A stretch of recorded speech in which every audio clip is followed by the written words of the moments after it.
I'm pretty satisfied with all of my roles, to be honest. But except the thing is with Vertigo, like the map just sucks. It doesn't matter where you play. Like every position sucks. So I think Vertigo is just like Just probably get worst me one. off the map. Yeah, like I mean, doesn't matter if you play A. I mean, I play B side on CT, but like any position sucks with that map. So Add some fun to your space with Extrafy, designed in Sweden with focus on quality products built on experience. You're looking at Project 4, their fourth generation of products with super cool colorways to stand out, with matching sets to satisfy with a solid B4 bungee, lightweight ergonomic M4 mouse, the K4 keyboard is fantastic, all of which are performance focused, and finish it off with colorful GP4 mouse mats that are bold in design and smooth on the surface. The retro theme in particular has got the feels. Complete your setup with Extrafy. No regrets guaranteed.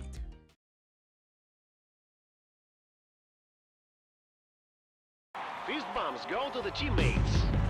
I wanna see you falling fast. Win the round. Win the game. Parimatch, your esports teammate.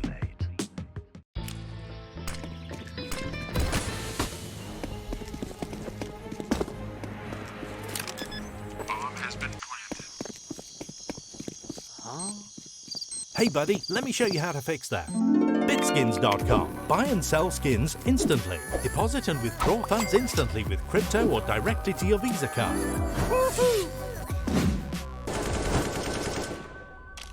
Bitskins.com, the best skin marketplace.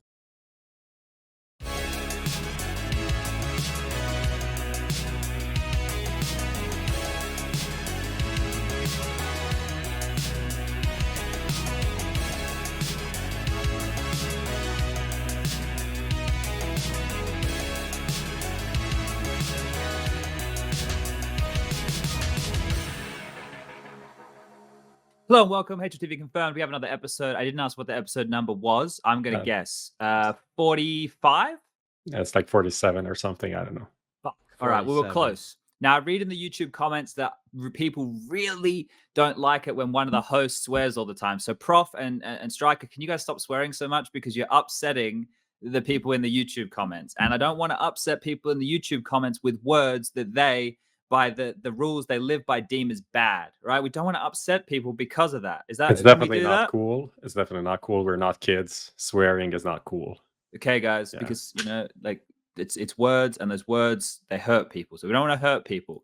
Anyway, let's get this one underway. Let me quickly shout out the sponsor of the show. We have Extrafy. You guys know where to check them out, extrafy.com. If you're in the marketplace for some peripherals, go and check them out. We also have our newest sponsor of the show. That would be Bitskins. We do a bit of a fun game show type element with them. They're a skin marketplace. You can go check them out if you want. And we'll be doing that with Rops a little bit later in the show. And we have Parimatch. Bet responsibly and gamble responsibly. Merge those two terms together and just go with gamble responsibly. Don't do the bet responsibly part. I don't know where that came from. I didn't write my intro today. I hope it shows. Anyway, we've already had Prof interject here to help me out with the number of the show. Prof, how unorganized on a scale of 1 to 10 do you think I am today?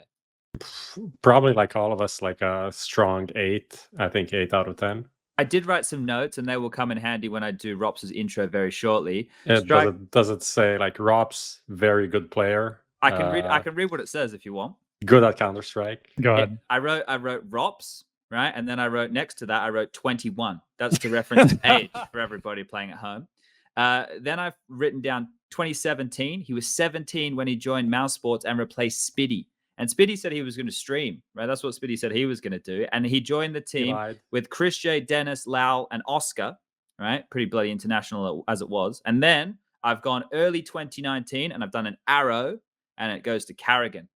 And then I've gone 2020 and there's an arrow and it goes to Woxic. And then I've gone 2021 and there's an arrow and it goes to Dexter. So as you can see, I've really done my homework here today. So that was that was the impromptu Rob's interview. Everybody pretend like you didn't see that. We're gonna do that again in a second, all right? Striker, how you feeling, mate? How you're looking good? You feeling good? Yeah, pretty good. Okay. Ready for playoffs? All right, great. And Lucas, we haven't introduced you. Are you with us? Yes. All right. Best producer in the world, ladies and gentlemen. You wouldn't believe the type of advice this guy gives. Okay, so without further ado, let's roll the hot seat bumper and let's actually get Rops involved.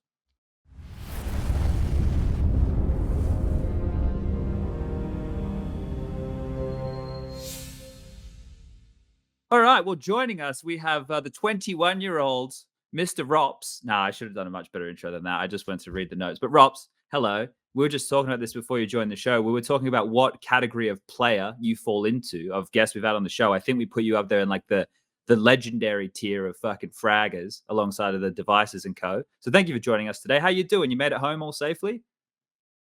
Yes, thank you for the introduction. That was quite a good one. Yeah, I made it home from Cologne. It was quite easy. I'm vaccinated myself, so it's easy to travel. And yeah, I'm at home. Okay, so that's good news straight away. We'll probably get into the vaccine and that kind of stuff shortly, right? Because we're going to be talking about. It's a must on the show. It's a must. At least 15 minutes about COVID from the experts right here at the panel, right? The expert panel talking about COVID. We're some of the best in the world to do it. Dr. Chad Burchill, epidemiologist. Oh dear. Okay, so look, let me actually kind of introduce, because a lot of people in the comments, maybe they're not Counter-Strike watchers for many years, and I see some comments of people, hey, can you give a bit of background of the guests? So I want to give a bit of background of you, because we're going to mainly fast forward to 2020, and you can correct me on anything that I get wrong here, because I'm sure I'm about to get a couple of things wrong. So I remember when you first joined Mousesports, the first event I was watching you in was Pro League, and I just remember, like, when I say this on stream, this is true. The analyst desk they had set up in the old ESL office, there was like a PC, and I just sat there the entire time. It wasn't like we had a green room, and I just watched you on the Go TV, because you'd first joined, and there was so much controversy around you, right? Because there's the whole FPL situation. You know, you're the original radar looker, right? You're the first guy to ever go, oh, maybe I can look at the radar, because that's why everybody kind of thought you're a bit of a cheaty boy, right? That was it. Why does he keep looking to the left hand side of his screen? Oh, because he's a genius, and the rest of us are all old and dumb. But anyway. So you joined Mousesports when you were 17. You were like that whole new gen of fragger, like the pure CSGO kid, right? Like that's the way you've kind of been framed in my mind. And then you join Mouse, and it's when you read back the roster of Chris J, Dennis, Lau, Oscar, and yourself, it's actually quite the eclectic mix, right? Like, and that was even back in 2017. Mousesports, you've been there the entire time. There's been a bunch of roster changes. I think most notably would be the Carrigan one in 2019. Then you had the Woes in 2020. And that's kind of where I want to focus in here with today's questioning. Was 2020 going into the pandemic, and then the changes that came around Mousesports. So when you reflect on 2020, was that like a good year in Rops's career, or was that like a rough year? How would you kind of define it? You could split the year, I guess, like on a team level and in an individual level. On an individual level, of course, like probably the best year, just because of the HLTV placing on the ranking, getting the highest place I've ever had. And yeah, just a very amazing year as a player. But as a team, you know, we fell apart like step by step, and we struggled pretty hard. I mean, I remember in the beginning of the year in 2020, we had the HLTV interview. It was just after Ice Challenge when we won, and it was like, yeah, looking like it's going to be the best year I've ever had so far. But it took quite the turn in the end. And yeah, we just Mousesports fell apart basically. Well, like I think a thing that I left out was the end of 2019 was really good for your team, right? Like it was like, oh shit, Mousesports are going to be one of these international squads that are vying for trophies. And then you're right, Ice Challenge kicked off. That feels like a lifetime ago at this point. And then now we know the whole Woxic situation, right? That happened. When was that? Like August? It was something around past the middle of the year, right? Maybe it was even a little bit earlier than that. It was after Cologne, and Cologne was after the summer break last year because of the pandemic and all of that. Okay, so even September time. Like with that roster move that happened there was a lot of discourse that I think came out originally, and I don't know if it was just rumors or what it was, but it came out that there was issues with Woxic, and then after that, like I don't know if you tweeted about it, but it felt like other players from Mousesports came out and tweeted and saying no, that wasn't the case with Woxic. Like was it what was it in the end? Why was Woxic replaced? Well, Woxic, he didn't have the best period I think in his life during that moment. He wasn't so good in shape in game, and I think he had some things off the server also. And the problem was also with the BIMOS being brought into Mousesports. That's right. The idea behind that was that he was going to be the permanent stand-in for the team. So if we had a guy who couldn't fly to a LAN or something like that. Like, we couldn't get Voxic to CS Summit in 2019. So it was something like that, basically. But because Voxic had this period, I'm pretty sure to him it felt like it was the beginning of the end, basically, with this with Bimas being brought in, and he didn't really feel good about it. And it was also when the team really started to fall apart because we were like last place in almost every tournament in 2020, and we were looking at what we can do, and it was like the only thing I think that made sense at the time. And we had to start from somewhere, and it was basically like the moment where, yeah, we have to basically rebuild perhaps and see what we can do. Okay. Prof Strike, you got any follow-ups with this one? I mean, it just reminds me of the Immortals scenario almost, when Immortals, that 2017 lineup or whatever, KNG and those guys, when they brought in the sixth player, the organization did actually sign Horvey as the sixth player, and then people didn't really like that. Right. And it kind of led to people thinking they're going to be replaced and not liking how the team is going to be run. And it's just one of these situations when you try to really put in something in place that wasn't there, like that top-down approach that some organizations have and others really don't. So there are some bumps in the road, feels like. Sure. All right. Strike, you got anything, or should I keep it moving to No, recent you can events? keep it moving from this, I think. All right, so let's jump into, obviously, because you've left us there in a great spot in terms of the demise on the team, and as we've all seen happen, obviously Karrigan, it's gone to FaZe. You guys have brought Dexter in, but it's not only Dexter. Akor's come into this team as well. It's just kind of you and Frozen who were the two left over. Did that kind of feel a bit strange that, because both of you are still quite young, to now that you guys are like the veterans of the team? Yeah, exactly. Currently I'm the most experienced guy on the roster. I don't know, it feels weird. Didn't expect this to happen, but somehow it has. But no, but honestly, this whole situation is a very big deja vu, because if you compare the previous roster with this one, the one with Sunny, Stiko, and Oscar, almost everything happened exactly the same. We won some tournaments like back to back. We peaked at number 2 HLTV, and then team falls apart. Basically, same story here. Okay, so now that we've brought together this new roster, right? We already had Bimas there because he was put there as that sixth man in case anybody needed to be replaced for whatever reason, couldn't make it to the tournament, visa issues, etc. Karrigan going, right, must have been the one where you're sitting there thinking, fucking hell, like what we're really going to have to start from scratch number one, right? Because Karrigan coming in, it was meant, the way I looked at it, well, obviously with Chris J there, he was like his right-hand man, but it was like him and with the kids, like bringing you all up, right? You know, like giving you guys all those years of experience. Once you lost Karrigan, did you kind of feel that you guys were going to be doomed going forward for a long period of time? Definitely. I mean, it was quite the period for me also. I mean,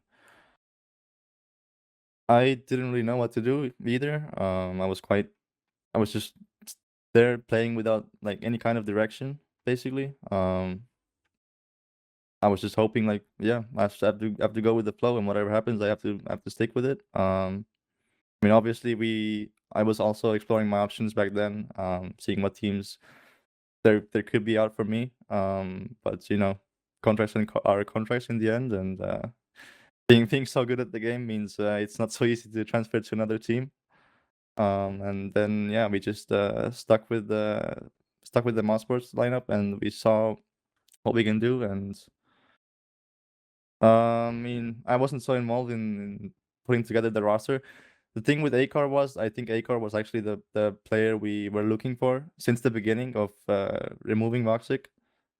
So he was like at basically in our list since then, and it took a long time to get him, because I think in the start we had there were some problems with Mad Lions and getting them to negotiate even a deal with getting Akor being bought out. But in the end, yeah, it took like half a year almost, I think. And it was, I think, quite ironic that we actually got to play one event with Karrigan and Akor in the end. And that's just, yeah, we got to play one event and then he leaves, But I think the things were decided already Sure. at that point, and it just was what it was.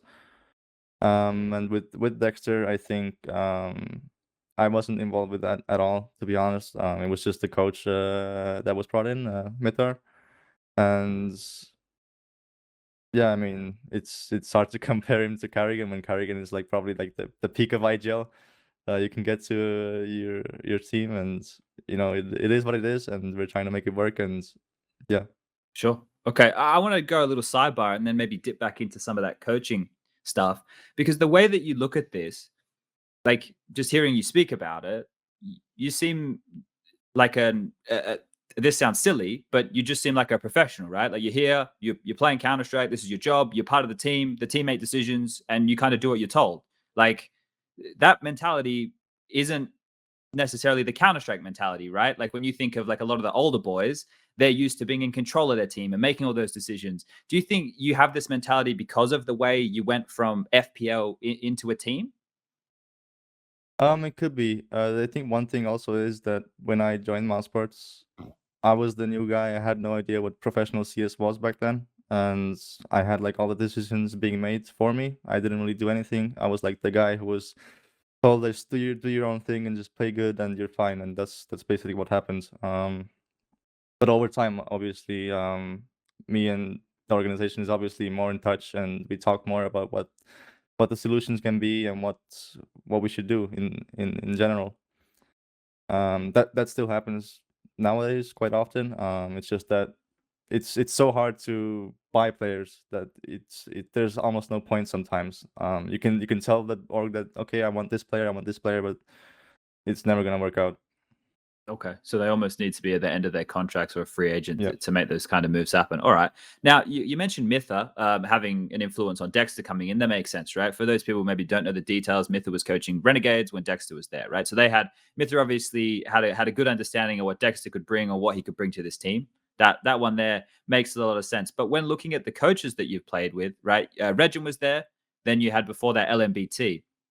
Coaching in Counter-Strike, Robs, and considering since when you've come in, same thing with that professional question. How much has it evolved, right? From when you had LMBT there to when Regin was there to when Myth is there. Have you seen like the coaches getting better and better, or like having better systems and stuff? Because that's a question I'm always very curious about. Well, comparing LMBT and Regin, then I think Regin is definitely the better coach for me. LMBT was like mostly like strategic. It was never like the hype coach, but we got some of the hype from Regin, and he was also a pretty strategic guy. So it was kind of pretty all in one package in the end. And yeah, I mean, coaches have got better, I think, in the last few years, because there's also so many different programs and stuff that could assist them, and just analyzing different stuff. And I mean, the thing with Regin was actually when we got him that he wasn't actually so experienced as a coach, and the first time he joined the team, I think we had like a few months where he was just like being quiet and just learning how we play and just seeing what our system is basically. And then he got more involved, and I think in the end he actually did a very good job.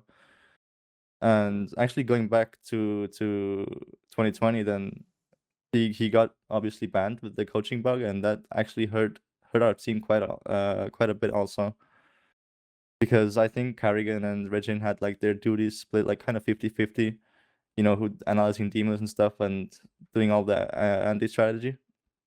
So I think that also hurt our team, because Carrigan basically had to do it all by himself in during that time. And then it was also a good thing, because me and Carrigan back then were like competing, like who can outwork each other. Like we were motivating each other, like, okay, you're gonna sit down, I'm gonna also sit down and play more than you. So it was like a pretty good thing actually. But I think it hurt us quite a bit, and yeah, having no coach in that time, it was hard. But yeah, coaches in general, I think, have gone way more methodical in nowadays, and it's not like they're saying stuff out of their ass basically. They have all the reasons placed behind them when they say anything. and I think that's the biggest improvement. There's just so much to analyze from nowadays, and I mean all the coaches I think are doing a lot of hard work. I know Mithar nowadays is also preparing for hours and hours, probably sipping some wine next to him while doing so. And I think there's been quite a big improvement over the last few years. Okay, cool. That's always good. How to does he hear. compare to Regin and LMBT then? Well, Mithar is obviously also Danish, so much more similar to Regin.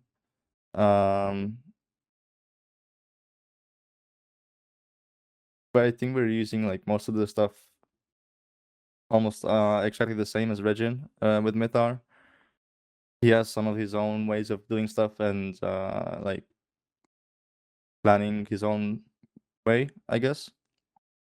But mostly it's the same. I mean, I think most of the Danish coaches are pretty similar. I don't really know anything outside of that, so it is what it is.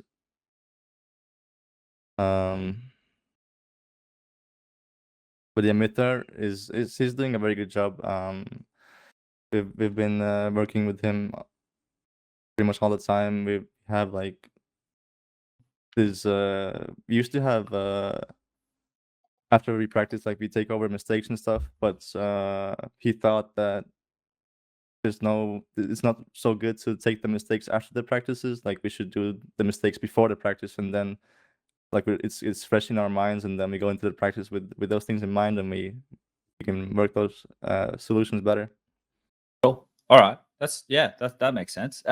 One of the questions I had here is about Dexter, right? Like, so when he's come over and he's calling stuff diggity and he has all these fucking weird names for things, was how much of a process was it for you, like you guys, to get him up to speed? Because not only is he having to now, play much higher tier Counter-Strike on an individual level, but in-game leading, I'm sure that there was a lot of things that you guys were able to help him with quickly. Was there a big learning curve, or was it a pretty quick process? Yeah, I see Dexter in the chat. Okay, I'm gonna speak your mind. Pretend they're not here, right?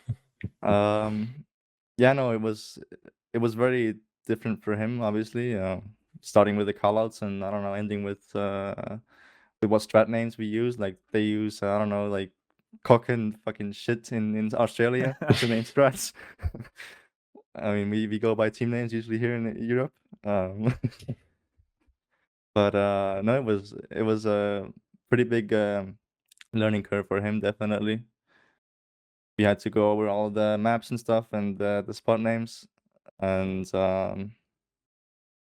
yeah, just the style and difference of the IGLs also when comparing like Carrigan and Dexter. Then he's obviously, I think, a more laid back guy. He's very like, I mean, he's very unique. I mean, he's very relaxed, chill guy. With Carrigan, this guy's like screaming all the time, but you don't have this with Dexter. And yeah, it was probably hard for the players also to play under an IGL who had like this natural accent of English, like you sometimes like don't understand what he's saying. And then I think I'm not sure if he had to. I think he had some talks with the coach and stuff too, how to improve his English, basically. How to have broken European English, right? How to dumb it down. Because you can talk too fast, right? Like that would have been one of the things. I can imagine he would have been like saying things and then you're like, wait, what the fuck are we doing? Like I can relate to. So like who knew it was a problem that you'd have an actual English speaker in your team in an international team, man?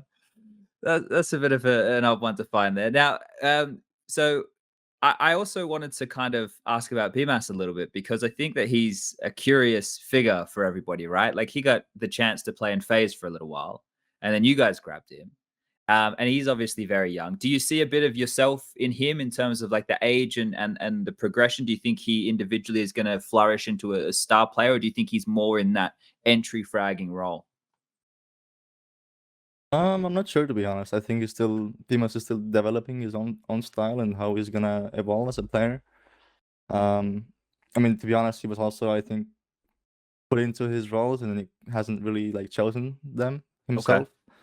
So yeah, I mean, we'll see. I mean, definitely he reminds me as a player from the age and stuff, and I mean, he's also working very hard, and keep in mind the guy's also going to school, right? Next to CS, so basically almost exactly as me. Just having like basically this double life of going to school in the morning and then playing CS until I don't know 12 or something. Do you? There's not too many players. Well, actually, maybe there was. I saw Magic's.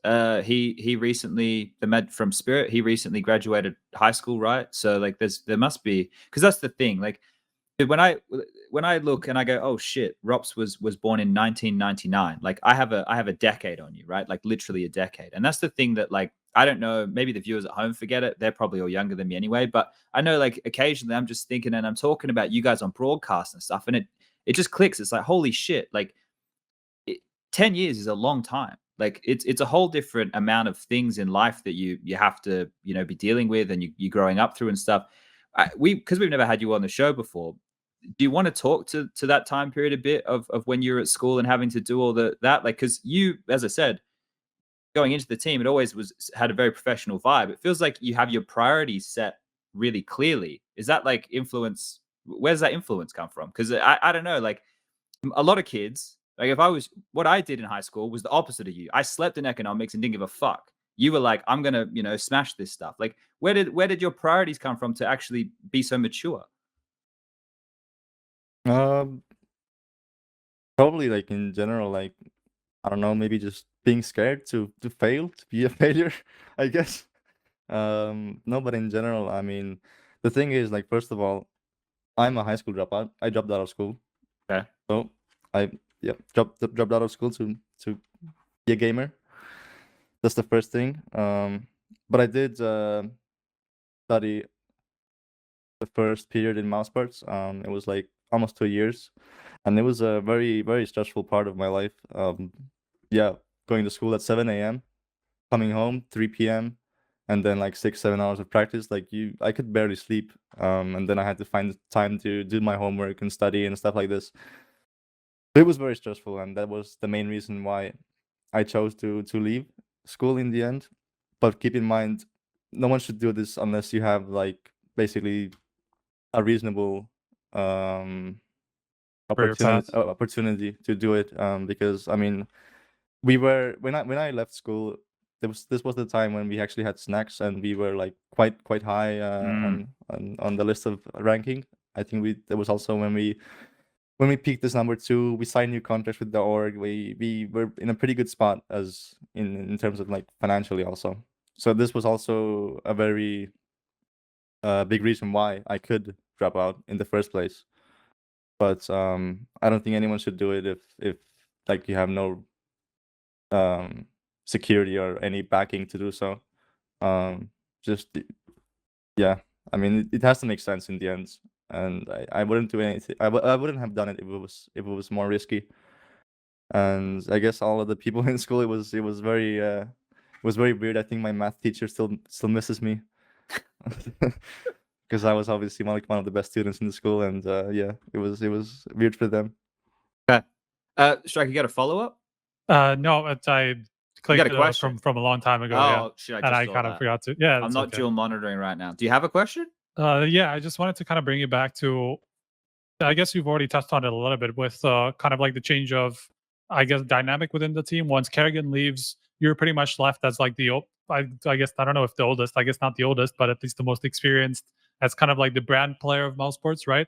So how much of like an evolution was that in the at first, and how much more involved were you with like kind of like the direction of the team when that big change came, when you just ended up with Rops as the only 2 players from like the previous one? Well, Did I say Rops? I think I meant Yeah. Frozen. Yeah, I know what you meant. I was just gonna leave it. Yeah, me and Kerrigan were basically like always talking on behalf of like what we should do with the team, or what direction we should go from. And yeah, we were like basically putting together like the team in the end, but then yeah, it came to be that he was going to leave, and I was basically left alone in that department. And we knew that the org, I think, didn't really want Chris J to be on the roster anymore, and Chris J's time had come to an end in that moment, and he wasn't in his best shape in his career at that time. So we were looking. I think the org also wanted some new and fresh guys, like not some obviously like younger guys who weren't the so old anymore. I mean, it is what it is.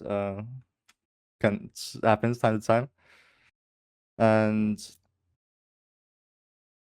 yeah, and when the whole Voxic move happened, I was also obviously stepping in like as the second opper on the team when like the Carrigan was helping at one point, Chris Shea was helping at one point, and then on the city sides, like I just picked up the op basically.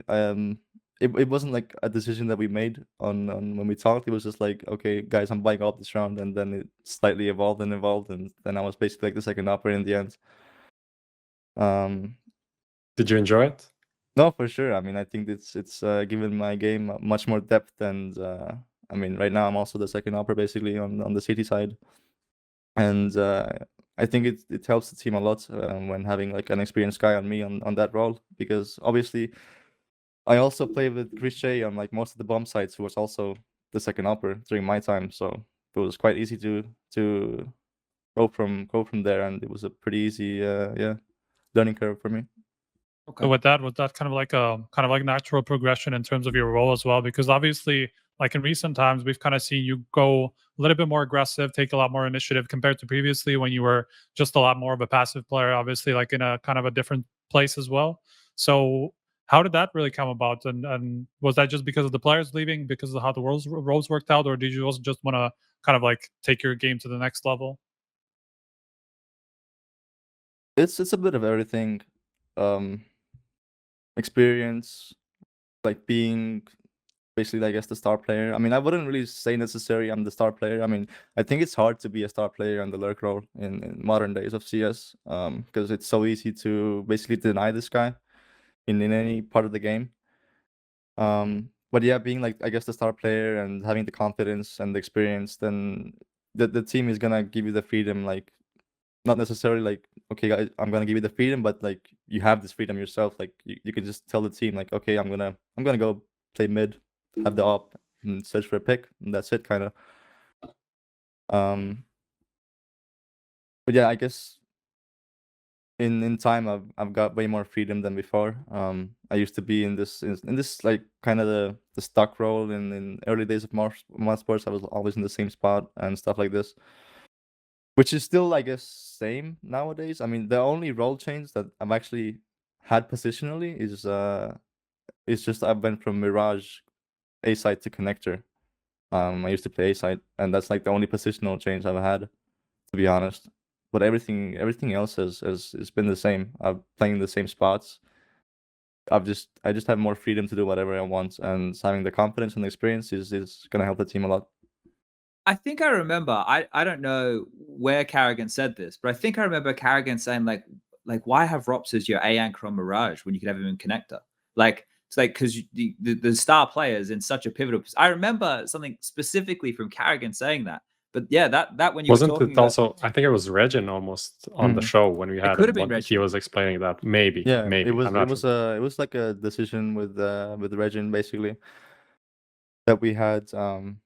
He thought that he should have a player like me just in the middle part of the map where I have more space, more room to create anything I want. And the thing on A side Mirage is that having one kill is basically enough. Like you've done your job, but if you have like a player like me, then obviously you can get way more than that, and that's why you want a player like me to be in a position like connector.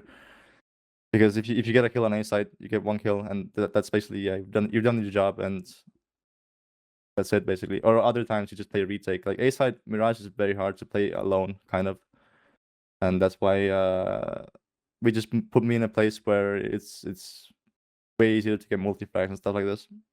Okay. All right. Let's fast forward this one a little bit here, because you guys earlier in the year were playing in the RMR event, Flashpoint 3, and I think you surprised everybody, maybe even yourselves, when you won that event. Did that come as like a surprise that you guys took that one? It was definitely a big surprise. The thing was before, I mean, we also played the Snow tournament. Hmm. We went into the tournament because we were lacking confidence, and it was good we won it because that was the confidence we wanted. And then Flashpoint came around. And it was actually the qualifiers also, which were a fucking hell of a week for me. I mean, obviously the electricity station here being burnt Oh down. yes, I remember that video you put up, right? Yeah. Yeah. And fuck.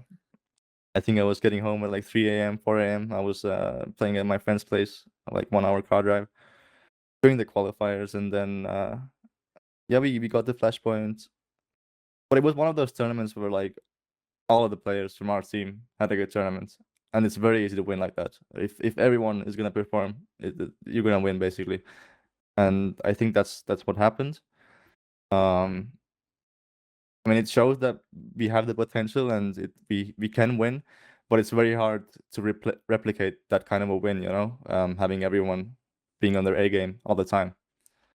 But I think it gave the team the hope that we needed, and it gave us that bit of confidence also that can enable us in the next few tournaments. I just wanted to have a look, right, just to remind myself of the run. You guys lost one map the entire tournament, and that was in the final to NIP. The rest of the games, you just slammed everybody 2-0.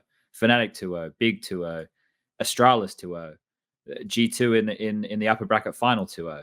Like, yeah, I think that, and Frozen got the MVP of that event right there. So that definitely is a testimony to what you're saying. The fact you guys just came in and flatlined everybody. So what do you think is the key for mousesports to have? And I know like having everybody show up at 100%, right, is something which is unheard of every blue moon or once a blue moon type situation. But what do you think it is to get you guys to say like 75% of that level to be a consistent threat? Do you think that's possible? Yeah, I'm not sure. I mean, like performances like these are they just come and go. Time to time, it's pretty random in the end. I mean, myself, I think if myself being like performing good all the time, it comes from just spending all my time with the game and doing all the hard work that you need to do. And I think if players work as hard as they can, then it's definitely possible. I think I've got my own mentality from pretty similar from like Simple. Like Simple is a guy who he spends all the fucking time with CS and he does all the hard work all the time, and that's how you basically be good at the game. And I think if everyone can follow that, it can be possible to be more consistent in having an A games more often. But yeah, that's gonna require a lot of time from the guys, and we'll see if we can do it. Okay. I love how Robs is super objective, I guess. Not the classic CS answers. Like, yeah, of course, if we have our day, we're gonna win. It's like the same answer, essentially what you just said now, but you said it in a more reasonable way, not implying that you're gonna have your day every day, right? Because you can't, and no team actually does. But it's just it's refreshing to hear it from the other perspective, I feel like. Yeah, the normal answer we get is we just have to play good. We just have to hit our shots, right? Yeah. It's like, which is true. It is very true. If we just play like we did at Flashpoint, we're gonna win every tournament. Like we can win every tournament if we play like this. But in the back of their mind, they also know it's not gonna happen every time. So kind of useless. So now since then, right, we've obviously had Ancient come into the map pool. It wasn't in the map pool for Flashpoint Season 3. And then you guys have played in Cologne most recently. With where Counter-Strike's at right now, I wouldn't mind just asking this as a general question. How are you finding like the general game? Because it seems to be quite a bleak outlook, right? People are like, oh, fucking Counter-Strike sucks, man. But like with the game where it's at now, how are you finding it? Well, it does get pretty stale at times. I think Agent actually is quite refreshing in that sense. Interestingly enough, going into Cologne, it was actually I think our best map statistically in practice. Okay. But we weren't so confident in it, I think, because it was also a new map, and you see some stuff for the first time in the matches when you play, so not so comfortable to pick it. But I think the game is very stale at times, indeed. maybe it's gonna change now a bit when LANs are coming back, because the online season was just terrible. I think. I mean, it was back-to-back events, same teams, same winners at times. It was just boring as hell. Yeah, I hope it's gonna change when LANs are now happening, and maybe the major. But I heard that the major is probably not even gonna happen in Sweden with some recent news. But yeah, I don't know. It's hard to say. Also, I mean, everything is all the time the same. Like, you have the same teams and they have the same maps and stuff like this. So I don't know what can be done to be more refreshing. But yeah, I have no idea. What if I tried to pose the question to you this way, right? And this is for Prof and Striker as well. Like, this is for everybody, because it is quite the sentiment that things are getting stale, as you're saying, or they have been stale. But if we broke up the two conversations here and we talked about just Counter-Strike as the game, right? And we spoke about the esports circuit as something different, right? Like, would that change your view on it? Do you like, because for me, right, and I don't want to taint the pool here, but I want to kind of just set where my head's at. You can tell me I'm a fucking idiot. I would love to hear that. But Counter-Strike for me, when I look at it and I look at the updates that Valve have done, right, to optimization of the game and like the models now being clearer and all those bits and bobs. When I look at that, I think Counter-Strike, from the version I played back in 2013 to where it is now, and obviously the natural progression, it's in like a really good spot. Like, I think the actual game itself is in a really good spot. I agree that the esports side of things, we have some fucking work to do. Like, where do you land on that thought process as someone who has to play the video game every day? Does the game feel good to play? Anyone? I was thinking Robs was gonna answer, but also it was so funny to watch you because your sound was delayed, and it was very weird. That's cool. I'm confusing everybody here. What was the question again? I was just focusing on that. I was just trying to separate. Can I fix it? Is it still delayed? No, I think you're fine. All right. So basically, so yeah, the game is good. The esports isn't. So the question is, what's the well, no, question? I'm asking if you guys feel that, right? Like, genuinely, because I don't like as much. Yeah, I mean, it is good, but at the same time, it is also stale, even for the casuals. I think, just as Rob said, Ancient did bring some new stuff in it. You can't really reinvent the game every day or whatever. That's not really going to happen. You can't add 5 new guns. But as the small things, for me, it's more about the esports side of it. And there, it is mostly about either getting LANs or getting some new types of tournaments, or having tournaments mean more. And I think with Cologne, we got that, because it's a tournament that does mean more than everything that we had before. But like 2 months ago, what's the difference between like DreamHack, I don't know, spring and IEM summer, and the other 3 tournaments that were in between? It's very hard to get invested into any of these. Like, maybe Flashpoint because it was an RMR, but other than that, all of the tournaments felt pretty much the same. Yeah, and even then, I mean, in my eyes, I see it's still pretty interesting of how certain teams approach the game differently. Like, if you look at things that Virtus Pro do, like, that's a relatively unique approach to the game. Or like, if you look at what Gambit do, obviously it's much less of an exciting way to play the game, but it's still a different one, right? It's still something that you haven't necessarily seen before. Especially from a team as young as that, right? So, like, I still find a lot of interest and a lot of excitement in some of these aspects. Obviously, I mean, these days I'm much more of a spectator than a player. I play pretty rarely at this point, so it's kind of hard for me to comment on that side of the game, how much fun it is to actually play it. But from the esports side, I think if you're interested enough, or if you have a deep enough knowledge about the game itself, then you will always find like some interesting new things that will pop up, even if the tournaments are kind of the same as they go along. I've noticed in matchmaking, the players are getting worse, because I just queue the fun maps. Like, you guys probably never played these. I queue like Grind and Mocker and shit, and the people in there, it's like, what am I doing? It's like pub stomping back in the days when you joined like a 32-player server and people didn't even know how to use their mouse. I mean, that is why you're queuing those maps. So yeah, you get what you asked for, essentially. Just to own some people. All right, let me get us back on track here. So obviously this Cologne run, let me summarize this for everybody playing at home. You guys were in the group stage. You went up against Gambit, and then you went up against Liquid in the lower bracket, right? And both of those series were 2-1. The Gambit one, just so everybody can know the results, 16-14 Inferno, 16-3 Vertigo, 16-12 Mirage. So that's a pretty close series against Gambit. And then the Mouse Sports one, the Liquid one was a 16-9 nuke to Liquid, a 16-12 victory for you guys on Dust 2, and then the fucking overtime brawl, which caused all that conversation we had in the middle of last week on Inferno. It's just a fucking epic barn burner. So when you look at those results and you think about the teams that you're playing and the fact it was the first land back, like, I know it must suck that you guys got eliminated there, but it's pretty good results still, right? Like, you kind of have to be happy with the competitive nature of the games. Yeah, we're definitely happy that we brought the games as close as they were.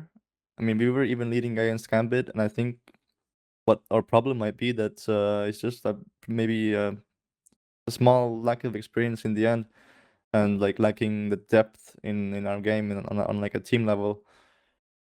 Because I mean, we were leading against Gambit, it was like 12-6 on Mirage, and we just didn't win a single gun round from that moment on.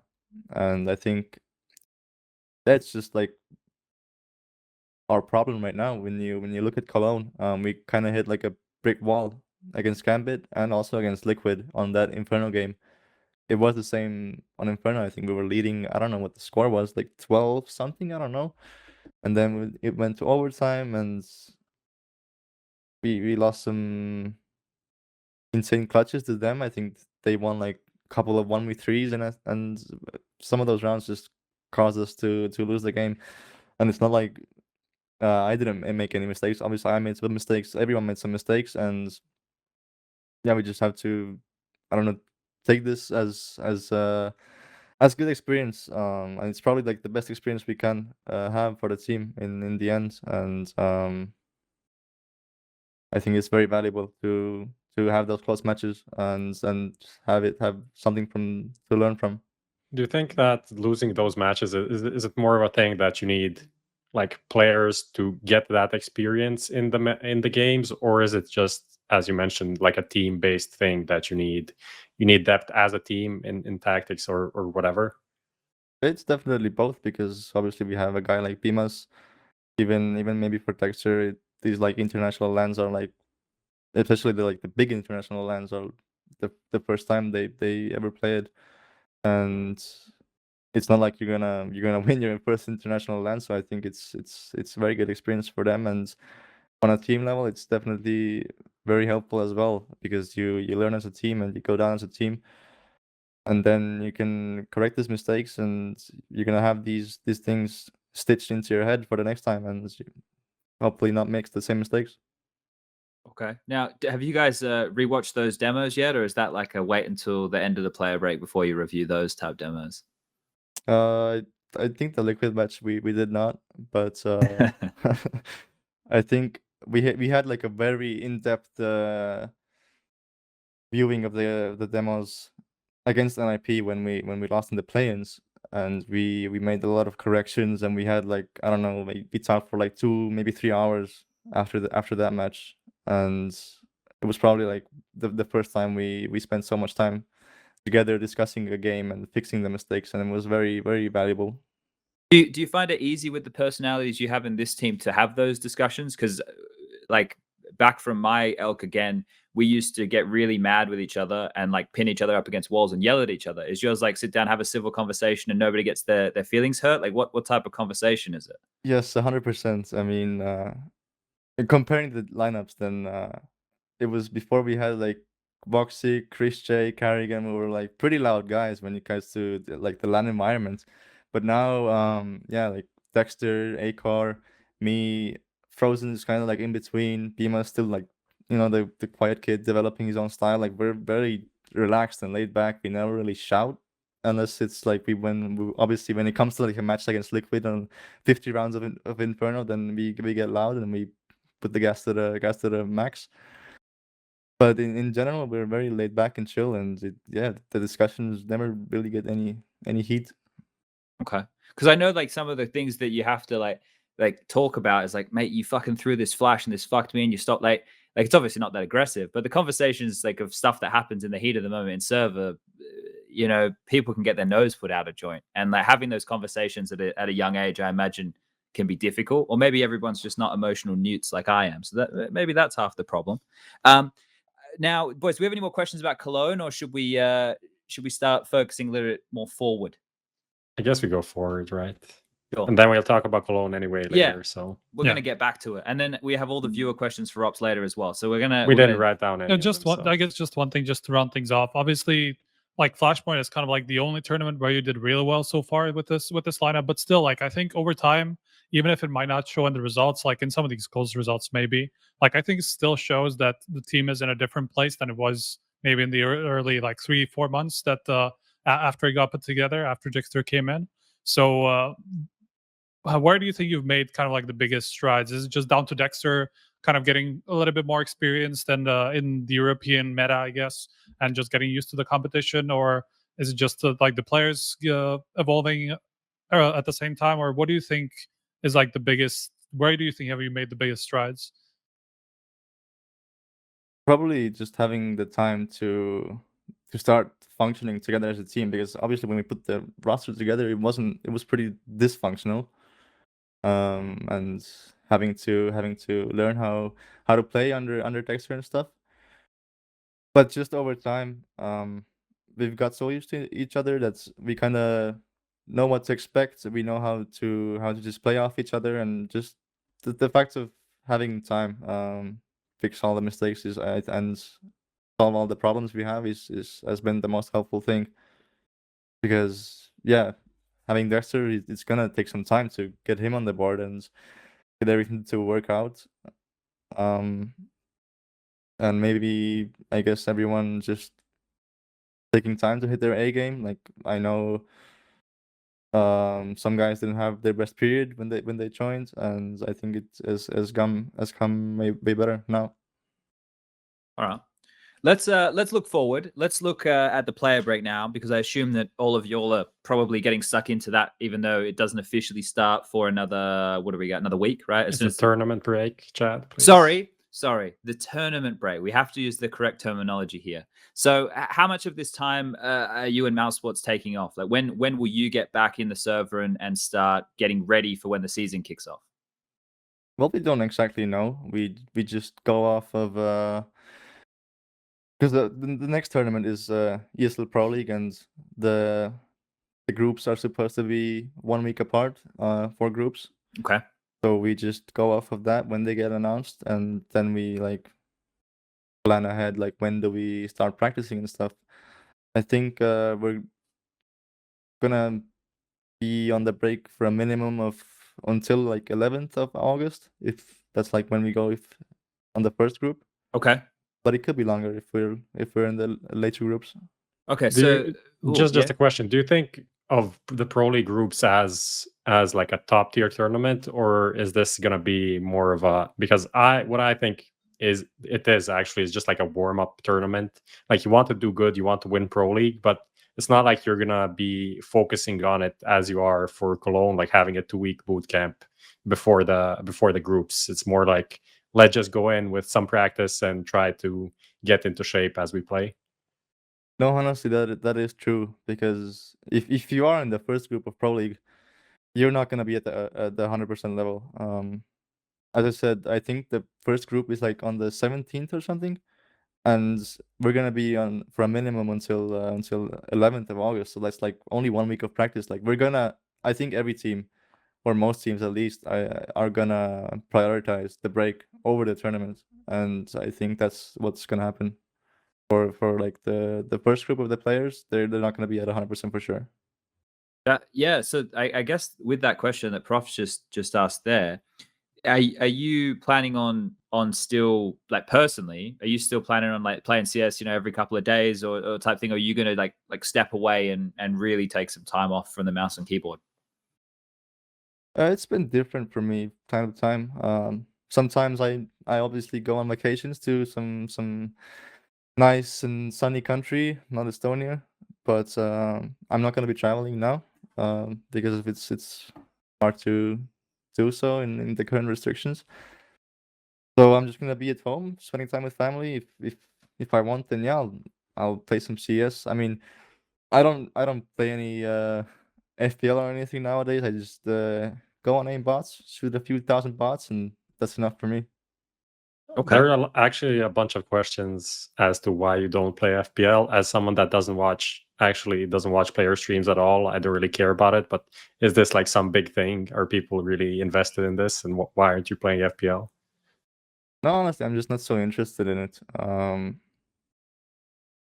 But there's also the factor of like, okay, you play FPL and you pick up all these bad habits, but it's not so bad. Like you probably don't pick up so many bad habits. You might pick up a few, but I'm just not so interested in it. Like I would rather stay on a local server with Bot Joe and Bot Finn and shoot a few thousand, and yeah, that's what I like to do as my routine. All right. Cool. Is there anything in the pipelines with Mouse? You guys going to get any more support stuff in? Is there going to be any change, or is it just, considering what you guys were able to achieve with Flashpoint 3, you can see the potential now? Is it just get back into the swing of things and see how far you can push it? Are there any goals set for the squad? Anything like that?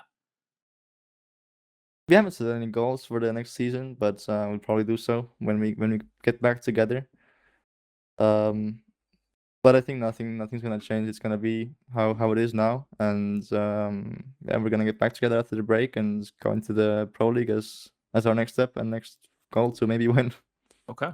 Sweet. All right, boys. We happy to leave it there? What about the top 20 this year? Oh. Yeah, I mean it's so heavily reliant on event placements that it's gonna be probably tough, but we'll see how it goes. Okay. I mean, you still have half of the year. Like you can do quite well. The late run on in. All right, Prof. I think.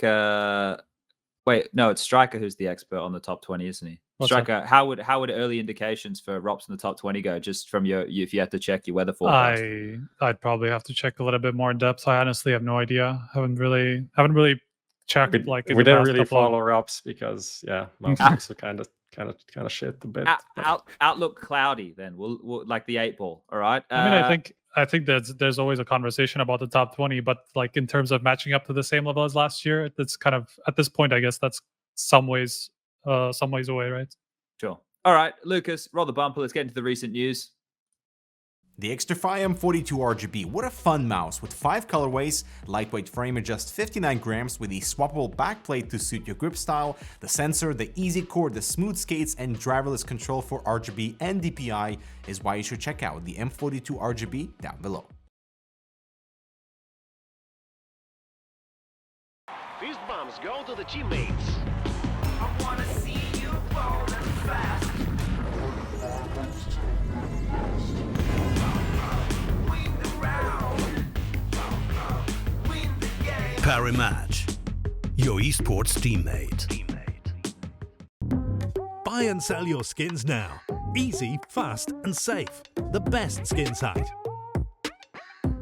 Credit card deposits and withdrawals. Instant cash out methods. Get the best deals. Quick, simple, reliable. Bitskins.com.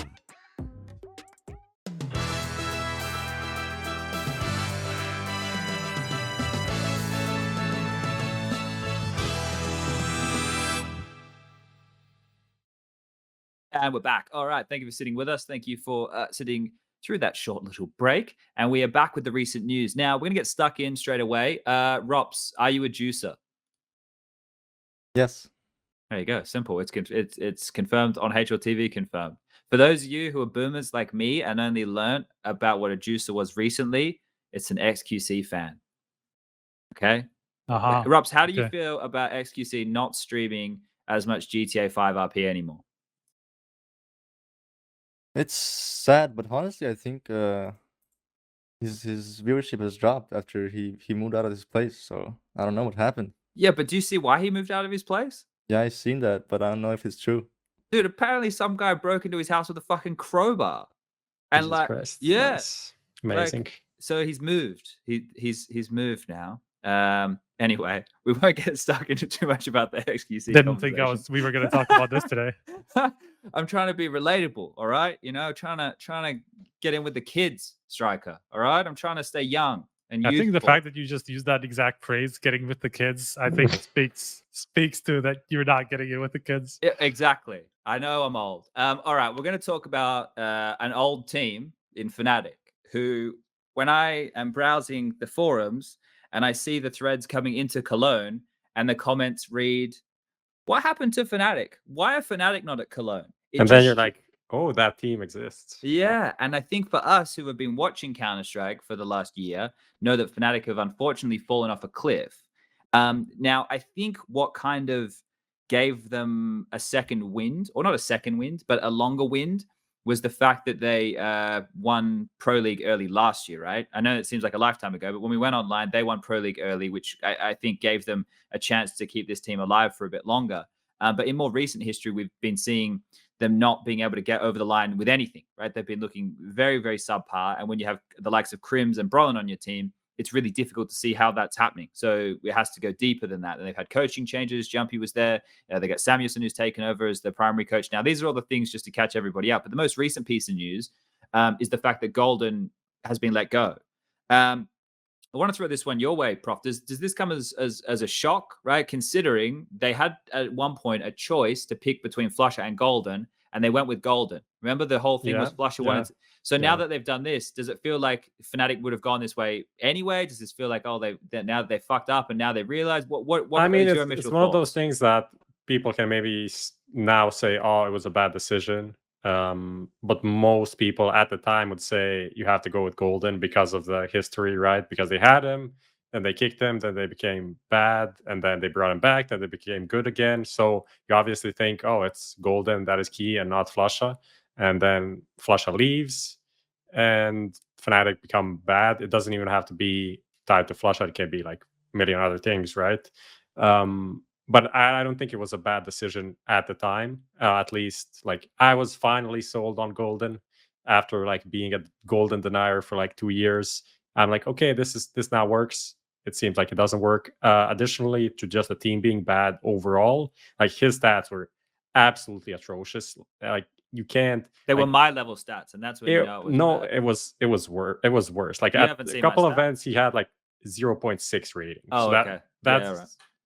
very, very, like, it doesn't matter if you believe in stats, kills. If you're one of those guys, like, he's doing things that you don't see, like nothing. It just doesn't. It can't add up to not killing anyone for 4 rounds and dying every time. Like it doesn't matter how good you communicate, how much space you make, or what flashes you throw. It's not going to work, right? So, and let's be honest, like JW wasn't really far off from the same stats, and he wasn't in game leading. So that could still be a thing. JW leaving could still be a thing, but I don't think changes should be surprising to anyone at this point. Yeah, Robs, do you think this is, you mentioned before, it happens sometimes when the old boys have to let go. Do you think this is the same thing that Fnatic are finally coming to, that they have to let go of some of these old boys? Yeah, I don't know. I mean, it's hard to say what the future is for them. JW was once a star player also, so I have no idea what their future holds, to be honest. It's quite a similar path as we took, but just not as deep with the Carrigan lineup. But it's a tough moment for any team if that happens to them. It's hard to say. It's hard to say where to go. Like they probably have no idea themselves. Yeah, let me put it this way: with Crims and Brolin, let's say that we all agree that Crims and Brolin have to stay. Do you think that that's enough that they can build a team around that to be competitive? Definitely. That's probably the 2 current star players in the roster. So it's a very solid stone to build from. And I don't know if they want to go international, go Swedish. It's definitely something can be worked out from there. Sure, that's the rumor as well, right? Striker, is that there has been murmurs. Like I saw something about MHL, right? It's Polish. Yeah, so author, there was like... that was like a very questionable report on that. I feel like maybe there was like an inquiry about just like maybe that's what it was, and that's where it stems from. But yeah, definitely is something that Fnatic will have to look into, whether they like it or not. I think the problem is like they don't really have anybody to take from the Swedish scene at this point. Like you can't really. They're trying to make an academy team. Yeah, so I guess that's true. But they're basically doing it through Twitter, and it doesn't even seem like they have candidates at this point. So that's slightly worrying, right? And they should be playing in like a week or whatever in this league. I don't know where it starts. That's pretty worrying when it comes to whether they will be able to get anybody for their actual team, This is just for like their main team. Sponge tweeting like we can't find a guest for HLTV confirmed on Wednesday at 8 p.m. If anyone is interested, please let us know. Can work. Yeah, it did work. I Yeah, don't know how we got Nafany after that, but it all came together. There you go. It wasn't Yeah, because but of that it's just tweet. it's just it's just so concerning, right? So in terms of the depth of the Swedish scene at this moment, because NIP kind of have like basically like if you could make it like a combination of Fnatic and NIP, it would be perfect, but that's not going to happen. I don't think there's any way any of the NIP players would be leaving at this point, or that NIP would be getting like a Brolin and a Crims. That sounds like a pretty expensive deal considering that they're on long-term contracts. Mhm. So with that in mind, I think they have no option other than to go international at this point. But like, if they could get Nork back, right? Get Nork in. Well, not back, but get Nork, right? Nork, Brolin, Crims. Now we're starting to have a conversation. Now we're talking, right? Like, I know we're still missing the leader element, which is quite an important element. I'm sure we could give Exist a call, see what he's up to these days. He's probably kicking around. No idea what's going on with him. Honestly, I haven't really heard any updates around him for a long time. Go full circle. I don't know. I saw Prof have a little bit of a cheeky grin there. Do you reckon we're past that? Exist, like, lovely guy. And we'll leave it there. All right. Let's move forward in the show then. Fnatic, Aaron. I know. I mean, just to kind of finish this off, I think if they want to go international, then it's better to get like 2 international players than just one, and I have like a 4+1. And that's why I think Nok isn't a great idea, especially because he also overlaps with Jaquinho in a way. So what's the point? True. Maybe you just like bet on the young guy to develop, and Nok has been like this hit and miss guy, and kind of almost starting to remind me of Twist in a bit, in some ways, like a bit of opping, a bit of not opping, then some bad periods and some good periods. So I don't know if it's really worth the risk. So I'd rather go with 2 new players, find an in-game leader that works, and find whoever you need to fill the gap, and to have 5 players. Other than that, like Crims to NIP, of course, that would be amazing. That would, that could be a sick little change. To be fair, the Twist thing, that was pretty much because Twist was on the team with him, I think. True. You mean the opping? Yeah. I don't know. But you also like I saw like Hampus picking up the op over Nok in the last like 6 months before a device came in. Yeah. And it might have been like some force buys or whatever, but he doesn't feel like, the big balls opper like an Alu. Op abuser. Yeah, I see lots of people in the chat throwing around like the older names, and I'm sure if they wanted to, they could do another one of those projects. But I think and AZ. It's probably time to like start working on the next gen, right? And I think that's this perfect segue into these academy rosters. Do we want to jump there, or do we want to stay on Fnatic for a bit longer? All right, because Fnatic, as I mentioned, and Prof astutely pointed out, are tweeting to find players who want to play in their academy team, just to kind of be scouted and see what there is, which is a curious method to go about things. I would think that you would get somebody who you trust to go out and scout players in different facets of the community. But regardless, and that's how NIP did it, kind of. I mean, their academy project didn't really start as academy project, but then developed into an academy project pretty quickly. It was like some sort of let's say a school, more like a school than an academy team. Okay. But then they said like, oh, fuck it, these guys are actually pretty good, so let's just make a team, and skipped a couple of steps there. And there's also like a local scene with local tournaments that they kind of partnered with to scout those players through that tournament, right? So it seemed like Fnatic can just do the same shit, and why not do the same thing and find the players if you really want to do it. Now I've got to find this academy news. I have to scroll through all the Cologne stuff, right? But this was announced. Was it last week? I think it was last week. Must have been. That there's an academy league that's coming together with a bunch of teams involved in it. And was Mao's NXT one of those? Yes. Okay. So, Robs, this is probably a good segue to bring you in here. Do you know much about your academy team over at your org? Like, did they go, oh guys, we're having an academy team that's happening, or did it just kind of happen and you're like, oh, that's cool? No, we were told ahead that they're gonna sign an academy team, and I'm not sure what the plan is. I heard that they're gonna be working close with the main team, but I don't know how that's gonna go. We did practice a few times, We haven't lost yet, which is a good note. That'd be concerning, I think. Yeah. Yeah, no idea what's gonna be the future for them. I think they've shown some pretty good signs already with taking down some underdog teams, like in the top echelons of Counter-Strike. Did It was you notice? Tropic, right? Was one of the Yeah. names. Did you notice anything from the practices? Like any players, anything that's good about the team, or was it just like a smashing? No, I mean, I think we played one practice pretty close, like 16-14, I think, and it was a sigh of relief. But no, I haven't been that into detail with that lineup, but I think they have some good stuff for sure. We've almost come full circle there, haven't we? What were the years when Striker Prof? You could probably help me with this. What were the years where academy rosters were all the rage, right? 2016, 2017. Yeah, so like something just like as that. ROPS was coming into professional Counter-Strike, they were on the way out the door. And some of the reasons with that was like both those teams weren't able to play in major qualifiers and stuff, right? Conflicts of interest, all of that conversation going on with it. I think Valve basically somehow, I don't remember the exact rationale or what they said about it, but put a bit of a kibosh on academy teams, right? That they stalled all back then. But why do you think it is now, Striker, that we're getting back to these academy rosters? What's changed? I mean, I think in part because of certain. I mean, in part because of the franchise, the kind of slots that we have.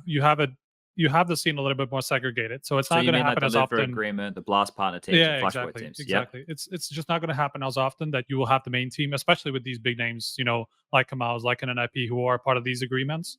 So where they're not going to be able to participate in the same tournaments, and obviously you kind of have to be with these academy teams. You kind of have to be on the lower end of the ranking. You kind of have to be like between the 50th and 100th place, or somewhere along those lines. Otherwise, they will start to play in qualifiers for like the big tournament that your main team plays, and that's where it becomes a problem, right? So that's kind of like how teams are just trying to go around that, where they just have the team not playing in the same circuit essentially as the main team, like trying to get into like an IM summer if we're talking for the big teams or something like that.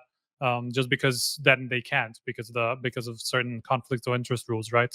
So that's kind of why teams have been bringing that back, and obviously teams now use it for like talent scouting and just like getting like a free player to go up to the main team and stuff like that, which didn't really happen before. Yeah, I think some of the problems are if one of those academy teams becomes too good, right? Like we haven't reached that point yet. But what happens if I mean, one Young of these Ninjas got to that point for a bit, for sure. Yeah, I guess because they've had a couple of their players taken in more recent history, they haven't been able to keep that level. But Lucas, I sent you a link, and this is the league. It's $100,000. It's with WePlay, and the teams involved. Just so everybody at home, maybe our audio only listeners can hear. We got Navi Junior, which is a pretty exciting prospect to see some of those players in the server. Young Ninjas, Mouse NXT, Astralis Talent. That's another one that could be exciting. Big Academy, Furia Academy, VP Prodigy, and this new Fnatic team that we're talking about here. So that's big orgs in the Counter-Strike space who are all getting behind this. And I think with all the buyouts and the way that Counter-Strike is at the moment, like when some of these players, they're just untouchable. Like it's not easy to take players from any team. So now it's just about producing that talent on your own, right? And at least they're ready for your system. Or that's what we've been made to believe. Obviously now we hate NIP and we don't believe in any of these academy systems, and we haven't talked about it in a positive way at any point before in the shows, nor was I just doing it then. So yeah, this is the Academy League that's going. Do we have any closing thoughts on this? No, I think what you said is correct. It's a lot of it is about the buyouts, which are super high, and then maybe you pay a player in your academy team like €500 a month for a couple of months, and the whole yearly, I don't know, expense on that is like €30,000, I don't know, for the whole team. And he can be a replacement for someone on your team that otherwise would be a buyout of like $150K. So I think that's the math. And also leveraging team branding, like NIP, Young Ninjas. They get invited into tournaments like these tier 2, tier 3 tournaments just for being Young Ninjas, and Astralis Talent as well. So they can leverage that, like the main team branding, into something else, and also play in the off season, because this is now happening in the off season. So you're getting a lot of like free eyeballs, let's say, because you're not competing against the top teams for people to watch your team play.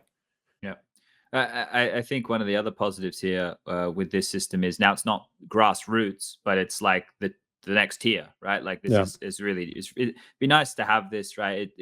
For the health of the scene as well, for a lot of different reasons.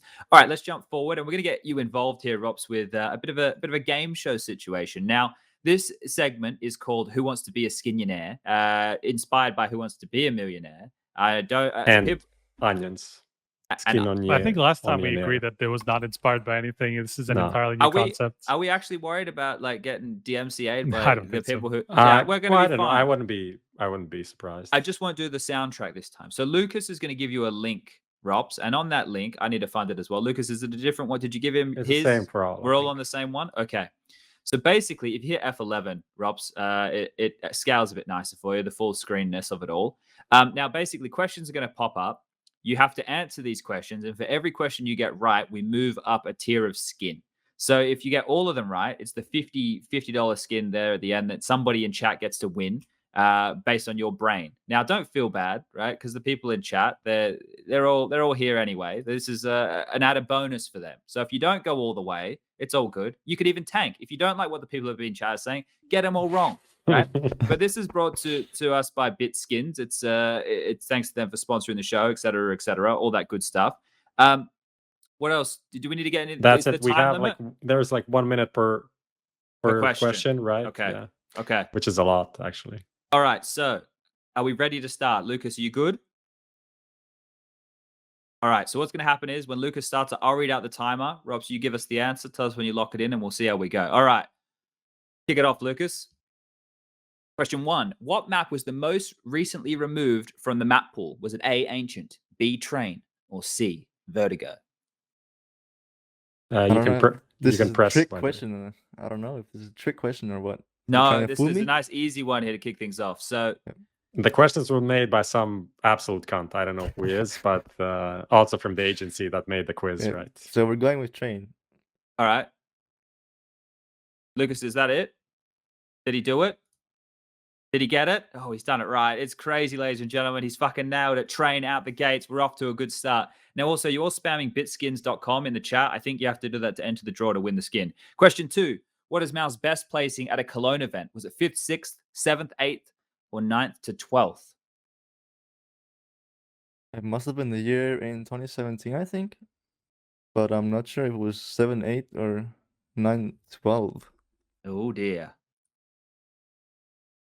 2017, were there I'll 8 tell- teams in the playoffs? I'll think it was tell 8. you that No, I think 20, it's, yeah. 2017 was the Swiss, right? Yeah. Best of one. I think 2017 there was 8 teams in the playoffs, and I think that was the best result we had. So we could not be 7 to 8. I think it's 9 to 12. What I'm locking about- it in. Or yeah, What about 2019? 10 seconds now. The time. Oh, Damn. dear. you really messed me up there. Oh, dear. 3. You have to just Two. pick something. I'm going 12. Whoa, he's gone 9, 12th. It was 7, 8th. Prof, you did Damn. the questions. When was it? Yeah, it was 2019, I think. But because that was the 16 playoff. You lost to Navi. You beat Navi, and then you lost to Navi in the rematch in the final match of the group. Yeah, I've been in so many group stages. I probably forgot all of them. All right. Let's do question 3.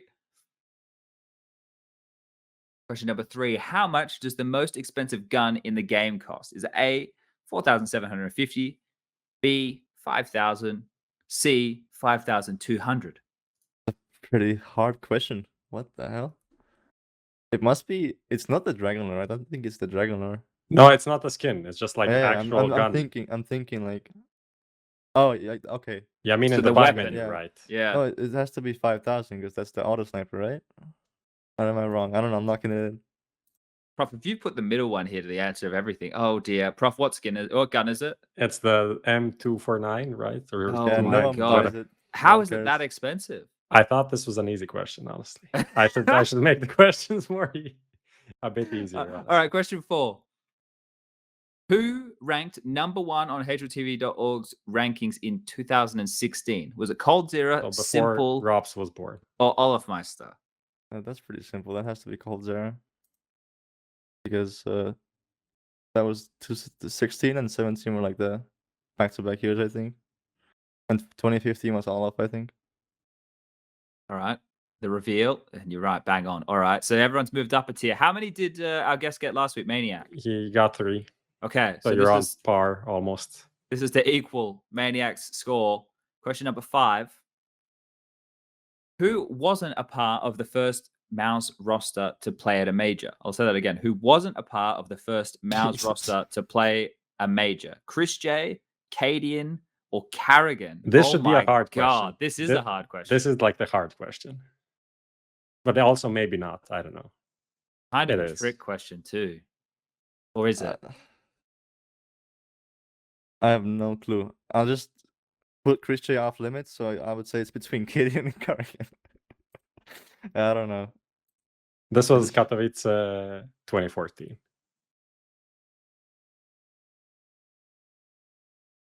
Jesus. I think I'm just gonna gamble this one. All right. I don't The think Caden ever 50-50. played the major with Mousebars, but I could be wrong, so I don't know. Let's go with Caden. Oof. Oh. Damn. But Not very Carrigan sure. would have been at TSM at the time, right?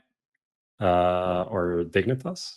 Or Yes. not? No, not neither. Oh no, because Fetish was in Dignitas Yeah, still, so yeah. they weren't even formed yet. I don't know what.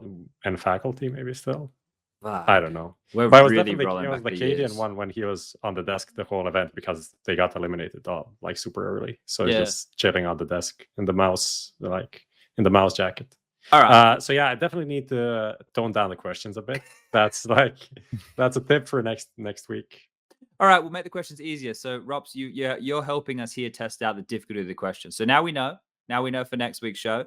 So that is Who Wants to Be a Skinny brought to you by Bitskins. And that's a little fun segment of the show done. So now we're going to keep this one moving. We got no more bumpers, right, Lucas? I can just get stuck into it. All right, cool. There we So go. the next bit we're going to get into is obviously talking about Cologne. It's been, well, the only thing anyone's been talking about in the Counter-Strike world for the last week and a bit now. We're on a 4-day hiatus. Today is the last day of those 4 days. So we're going to be focusing in on the group stages, the play-ins, and what's going to happen this weekend. So first of all, Robs, I wouldn't mind just from your experience, just because I'm sure a lot of people at home are curious, right? Like the lockdown stuff or the restrictions or whatever that ESL have put in place. They've obviously listed them. They put them on Reddit. We discussed it quite poorly. But from your experience as a player, how was it all? Did it seem restrictive? Did it seem measured? Was it easy? Was it more difficult? How did it all kind of go from your perspective? It was very restrictive for sure, but you still handled it very professionally. Like there's like no complaints from me at least. Whenever you have a problem, you just message them and they do their best to resolve anything you have. So I think in that part they did very well. I don't know how they're gonna plan for the future events, but I think it's fine if they want to take this approach and go full on against COVID. I mean, it's probably gonna be pretty difficult for them to also handle if they have like a major outbreak and it's gonna be pretty bad news for them then. But I think it was fine in the end. It sucks if you lose, and then you have to wait for the player manager to get you, but you already want to go to your room and you're like sitting there like full tilt, like when the fuck is the player manager coming? Like it's those times suck, but I think in the end it was very professional. Okay. Were you guys still on site when the heroic stuff happened? Right, because I don't have the exact of how everything lines up. Did everything kind of get taken a bit more seriously once that like I'm not saying it wasn't taken seriously, but did it feel like they were hunkering down a bit more when the heroic question mark was out there? I didn't notice the difference. We were there still. I think some of us were joking like, yeah, we should get COVID so we can play from our room. It's more chill. Okay, so wait, did you still have PCs in your room and the prac room and then tournament PCs too? Yeah, we had our Holy own shit. room with our own practice setup, with not the best table, but it is what it is. And then we had the practice room, just like the standard one in any ESL event, and then the tournament area. Okay, That's nice. that's a lot of PCs. Holy shit. All right, so I'm just trying to think. Were there like any other questions around the protocol? Striker, have you got anything about that protocol, the lockdowns, or anything they had like that? I know we love talking about this topic. I don't Well- think it's that interesting, to be fair. What was it like playing on LAN after That's a a year great and a question. half? Was it any different? I mean, for me, it was mostly the same. I guess for some of the guys, it was probably new. For Bimas for sure. Obviously, he hasn't played any LANs in any big tournaments, so it was quite an experience for him for sure. But I think for the rest of us, it was probably more or less the same. But it felt amazing for sure to be in the tournament area and like be in this environment that's is LAN. Did Bimas plug in his earbuds the wrong way around and then lose a round because of it? Like that's a classic for people coming to LAN, like messing up shit or not being able to set up his config on a new PC or stuff like that. No, I mean he had some questions how this is gonna work, how that's gonna work, but you know, I helped him through it. I told him like how things work and how to set up your stuff and how ESL handles things, and I think he did it well. He had no problems, I think, in the end. Easy. How was the actual playing of Counter-Strike on LAN? Like, did you notice that you were able to hold certain angles, or you had to change things up, or was it just business as usual for you?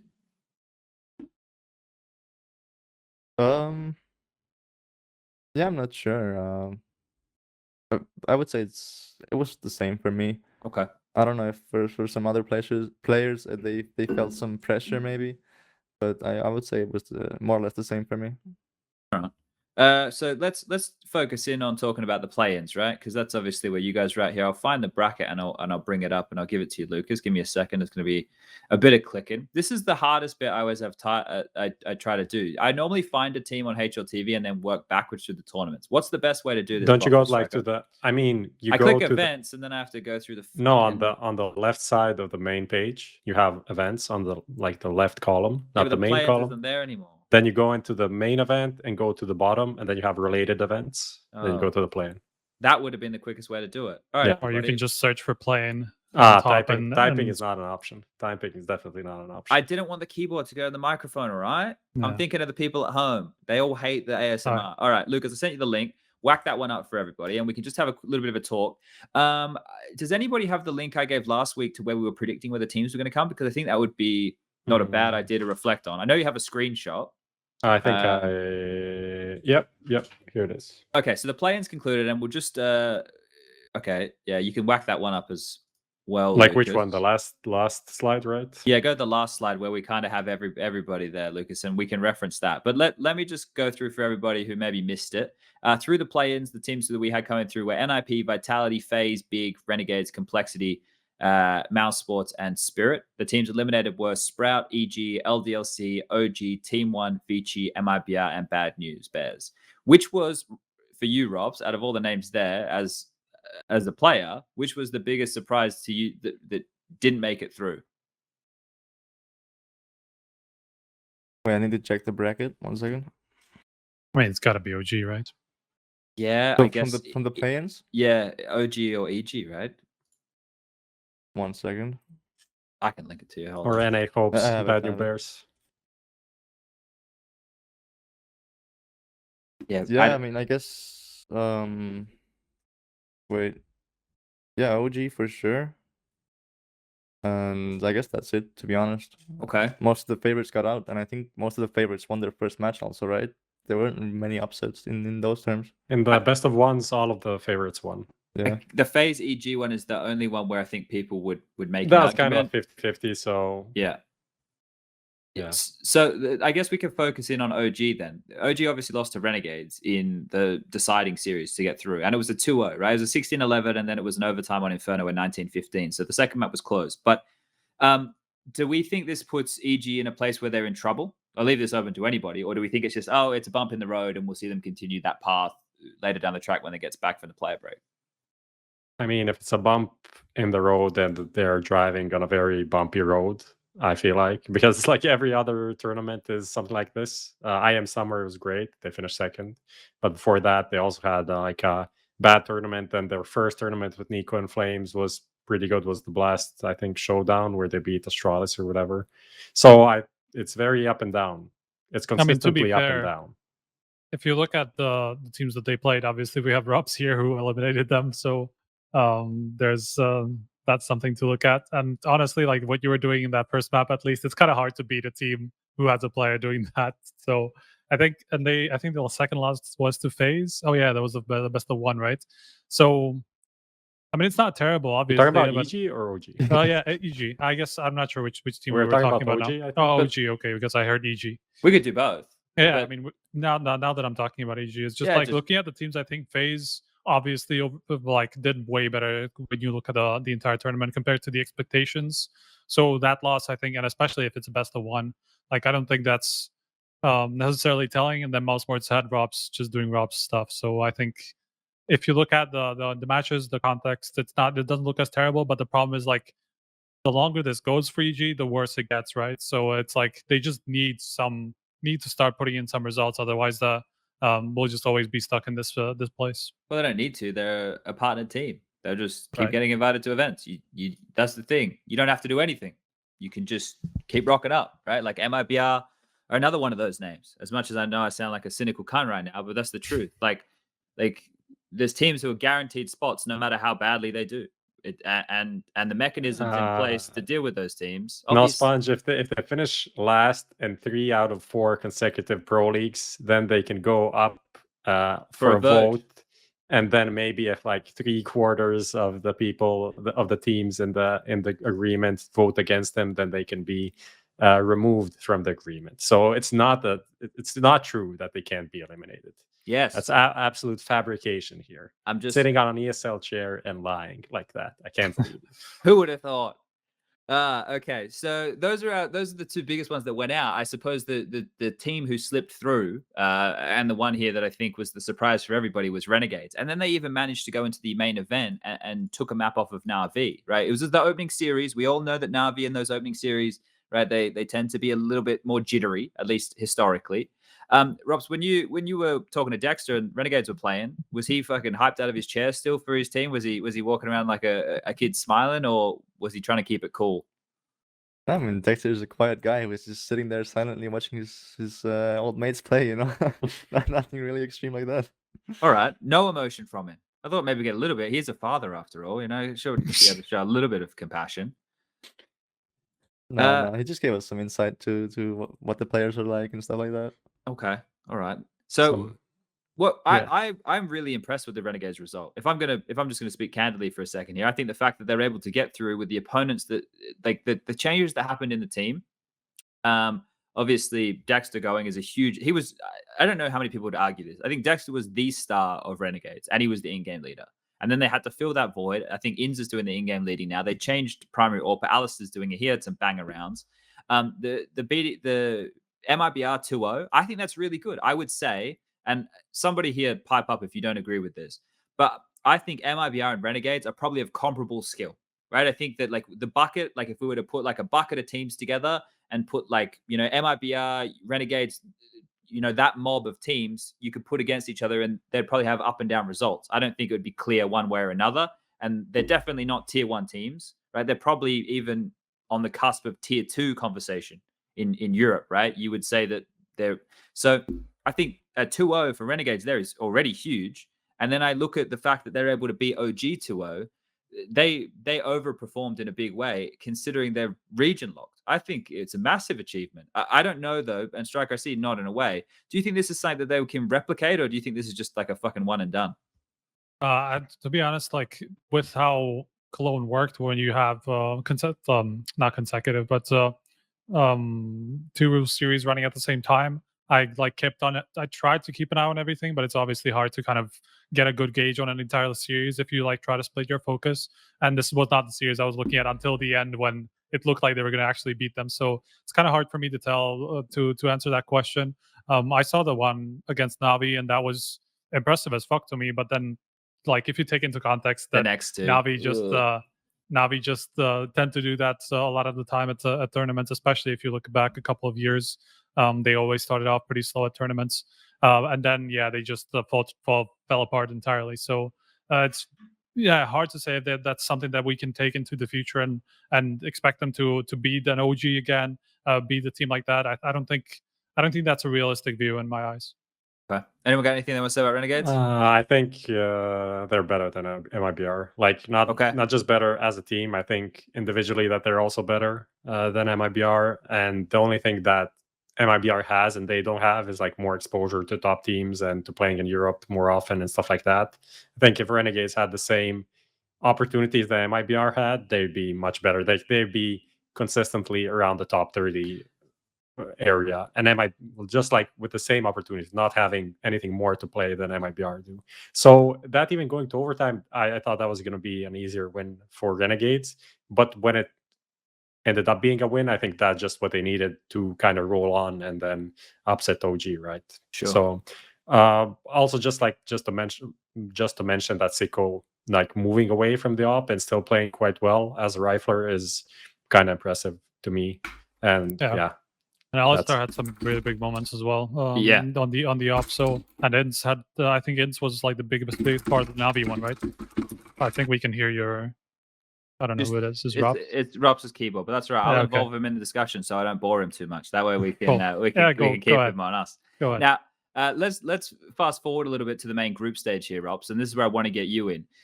We had Heroic not make the playoffs, the same as NIP, right?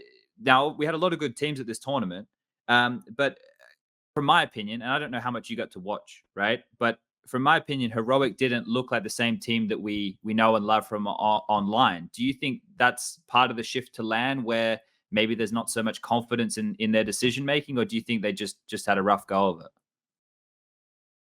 I'm not so sure how they looked exactly, but I mean the results were pretty close from what I see. Like they were a map off from reaching playoffs against FaZe.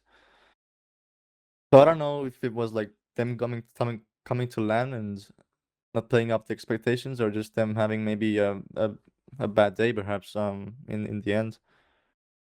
But also obviously this event was really stacked. Like I mean anybody could have gone on the playoffs, and to be honest, I looked at this event in a way that there's no real favorite to win the tournament. Like, Okay. anyone could really win it. And as you see, like G2 is already in the semis, so I think they're also a pretty good looking team right now, which I didn't really expect. But yeah, I didn't really consider like a favorite team going into this tournament. All right. So, like, FaZe to make it to the playoffs, though, even with what you've just said, still comes as a shock to most people, right? Like, picking a favorite, obviously, on paper, you look to the Gambits, the Na'Vis. Heroic were probably in the conversation from their EPO win earlier in the year, and G2 have been on the rise. Those would have been like the four. I think a lot of people would have been expected to go pretty deep. Whereas FaZe, on the other hand, it felt like people have almost given up on them. Right? Do you fall into the camp that's like, nah, these guys are seasoned LAN vets. When it comes to the serious matches, they're going to turn up? Or do you think, even with that in mind, that they have overperformed from the level of tournament? Because you're saying it's such a stacked event. FaZe weren't in the conversation as one of the good teams, right? Yeah, I mean, FaZe kept telling themselves, and also in the interviews, that they want the time to build the team up and have the results in a few months, and I think maybe the time is now for them. I don't know if this was something maybe they expected. Because obviously they did have very rough results online, and they kept telling that, yeah, we're gonna come back in a few months and just give us time, and maybe it is now. I don't know, but they definitely didn't look as good coming into this tournament, so it's definitely a pretty big surprise having them in the playoffs. Were you worried for your Kerrigan, your former teammate, like after seeing the results early on? Because it's literally at one point it was, I don't know, 10% win rate in matches, losing everything that can be lost, going out in last place. Were you worried that the project was going to fail? Yeah, definitely. Especially they also made the roster move at one point, removing Cold for I think, and then Olaf was coming back and was looking very very weird, but somehow they made it work now, and I don't know if that project is gonna remain the same or they're gonna make more changes. I have no idea. So it looked very rough during that time, but yeah, now they somehow have made it to the playoffs, and I don't know if it's gonna be a trend for the future or it's gonna go back to as they were. If we just stick with that conversation you started there for a second, Robs, you're talking about a trend for the future. What do you think about a trend for this event for them, right? Because they've come in, they've really been on nobody's radar. They have a lot of names that we all know and love, and we know that can deliver. Brokey and Twists have both had some really huge star moments to get them across in some games. Do you think that there's enough in the tank, like realistically, like if we're comparing them to a Gambit, and the Gambit who it's not like they're a shadow of their former selves on land. They're obviously not as dominant, right? But they're still showing that they can do it with their system and everything like that. Do you think that FaZe can realistically beat Gambit? I think it's possible. I mean, we weren't so far from doing that. We were leading at one point, and I mean, FaZe is quite a similar team to ours. But I mean, like going deep and winning the tournament, I mean, that would have to make them the best team in the world, probably. I mean, because they have I'm looking at the bracket. There's Gambit and Navi, who are probably like best two teams in the world in the moment. Yeah. And if you win from that bracket, then I don't know, probably top one in the end. Okay. Wouldn't that be, have we had anything like this before, Prof or Striker, where a team who was ranked outside the top 30 come on in and just run all the way to the final? There's big in the previous Cologne 2 years. Okay. What is it, 2 years ago? With Smooya, 2018. 3 years, 3 years ago. 3 years ago. Yeah. 2018. It's not a Yeah, bad shout. I think that's the biggest. But that was that's the that biggest was the one. grand final. Yeah, wasn't Yeah. winning the event. Yeah, Winning the they didn't event. go on to win the whole thing. I mean, winning the event, I don't think. Mousesports for Flashpoint was a big one. I think you were like 15th or something when you won, when you came into the tournament. But it was a super long. Online still also. Yeah, Online. you said it. So Are you one of those guys, Rops? Do you reckon that all the stuff that happened online, it doesn't really matter? I probably, yeah, more towards leaning more towards that. I mean, I guess we won Flashpoint, but yeah, it's hard to remember even the games from that. Like, you don't really feel the moments that Sure. happen. Like on LAN, you're gonna memorize if you win on the stage. Like, you're gonna memorize everything basically. Like, you're gonna memorize all the confetti flying and stuff like that. Like, that's gonna be one for the ages, and this is not gonna happen online. Okay.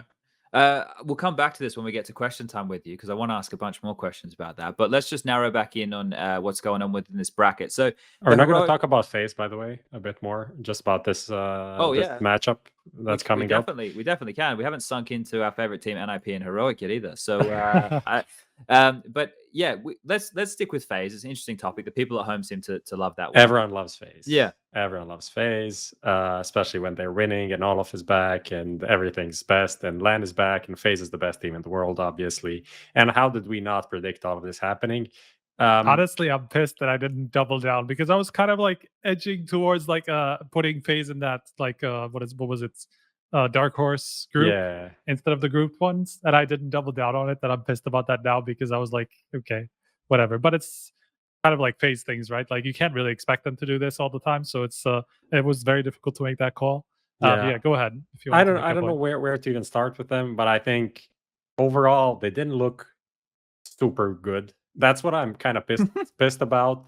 This whole thing of like, oh, FaZe are back. They're not so good. They're winning, but it's always tight. They're winning. You give them credit for that. But it's not like we're seeing some like amazing CS being played, them destroying everyone, tactical innovation. I think it's really not that impressive. The results are more impressive than the actual what they're actually playing. And I think that's people just love FaZe, so they're just going to hype them up infinitely, as they always do. But honestly, I still think maybe on the last day they did look a bit better, but Against overall, Heroic, right? going against Gambit, I was typing in our Discord, like, if they play FaZe against Gambit, that's going to be like a 16-6, 16-5 if it happens. It's just going to show where FaZe actually are right now, and that these are the teams, in my opinion, kind of fell off playing on LAN. Heroic especially, like, that's a team that should be doing much better compared, like, if we just Compared put them to FaZe. online a month ago. Yeah. I want to yeah.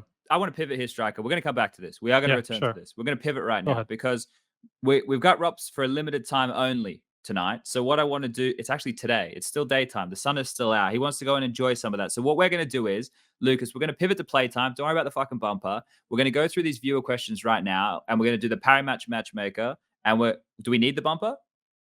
Okay, we're going to the bumper. We're back in a second.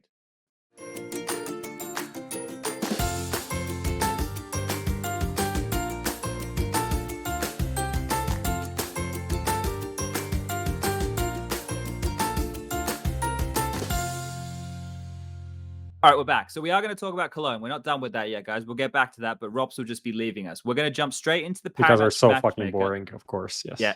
No, look, he's a juicer. They got lots of things to do, mate. There's a lot. You got to He keep has, busy. he has a family dinner. That's what he said to okay. me, at least. Well, that's a good excuse. All right, that's What I always say. When Yeah, family. Yeah. Yeah. All right, Lucas, hook him up with the link. Hook us up with the link. We'll do this. We'll go through the viewer questions. So while we're going through the Paramatch matchmaker, if someone can line up a couple of nice questions for Ops, so we can bang them out and we can. That's for Striker's job.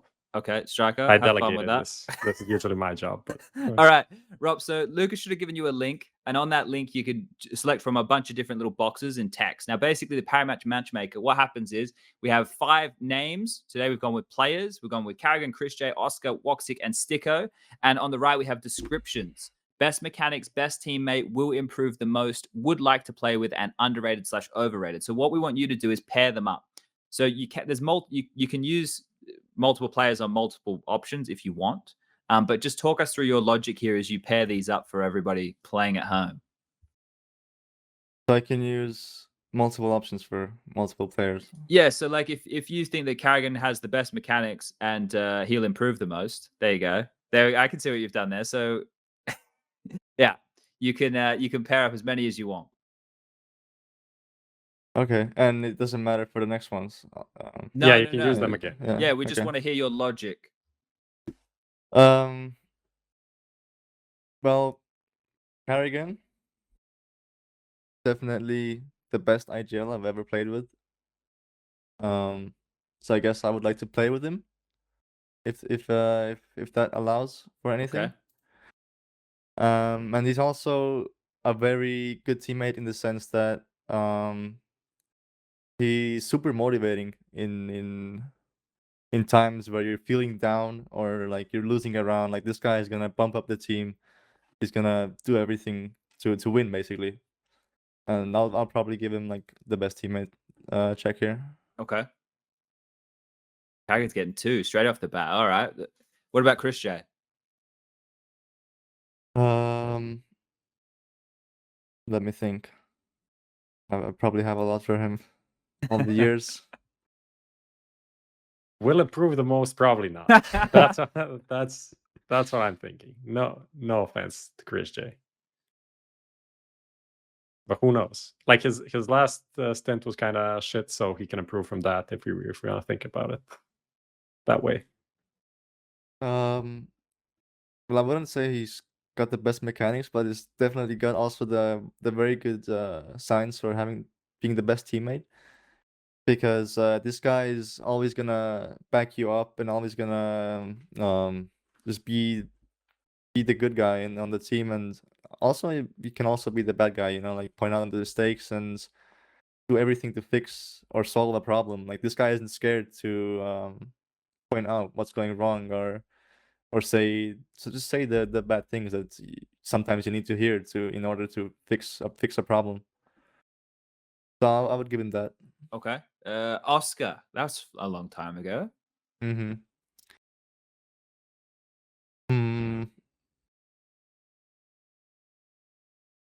Overrated. I can't say Overrated. he's gonna improve the most. He's already improved a lot, I think, over the last few years. I mean, he didn't really play at the top team, but looking at his stint now with Sinners, that's very impressive. I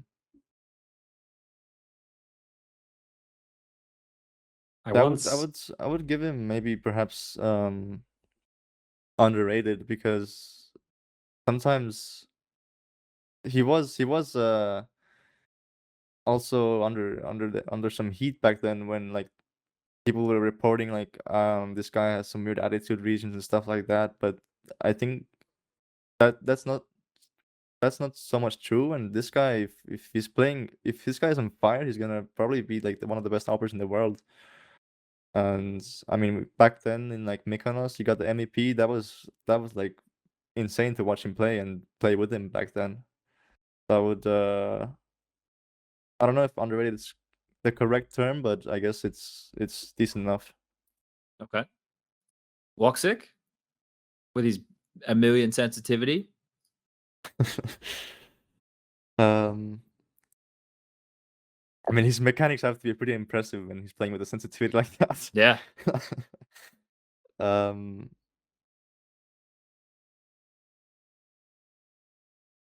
I mean, he's probably like the youngest out of this list, so I can give him like the note that he's gonna improve the most. And I think he has a lot of space to still grow as a player and move on to, I don't know, some other team and show that he's still like a top contender. And I think he's definitely has that in him. This guy is extremely talented. Like if you expected this guy like and he's on fire, like there's a guy behind him, you know he's gonna hit the guy with, I don't know, his 1,000,000 sensitivity with the op and stuff. Yeah, this guy is just incredible with the op if he's on fire. And yeah, like similar to Oscar, like a very, very talented guy. All right. And Sticker, everyone's favorite. I think he doesn't fit anything that's left over though. Now let me think.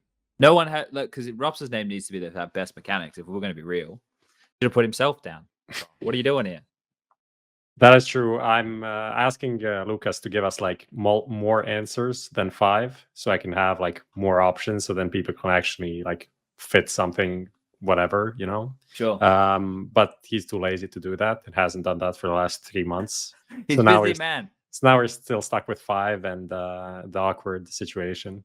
I mean, if nothing fits, you can give us like your description.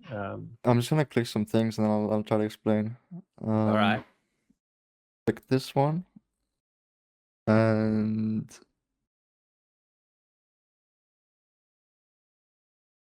I'll leave it at that.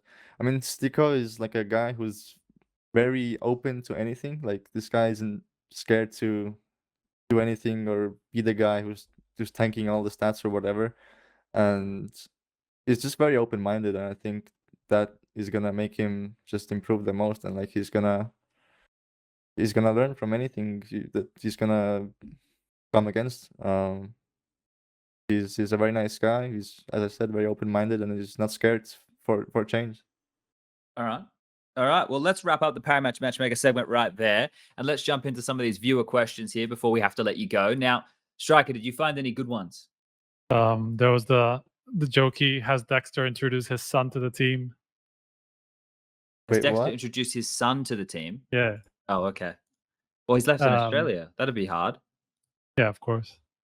We haven't met him yet, but I don't know. There's some joke on Twitter. Everyone's making like Twitter accounts like "Son of Dexter" at "Son of Bimas." Like it's that's pretty funny. I guess one of the better ones was the differences between Dexter's and Kerrigan's styles. Obviously, they're very different in terms of experience, but maybe not so different in terms of style. Well, everyone already knows, but I guess the main difference is that there's just not so much micromanagement. Obviously, there still is some. Like Dexter is still like telling guys like what to do or where to go.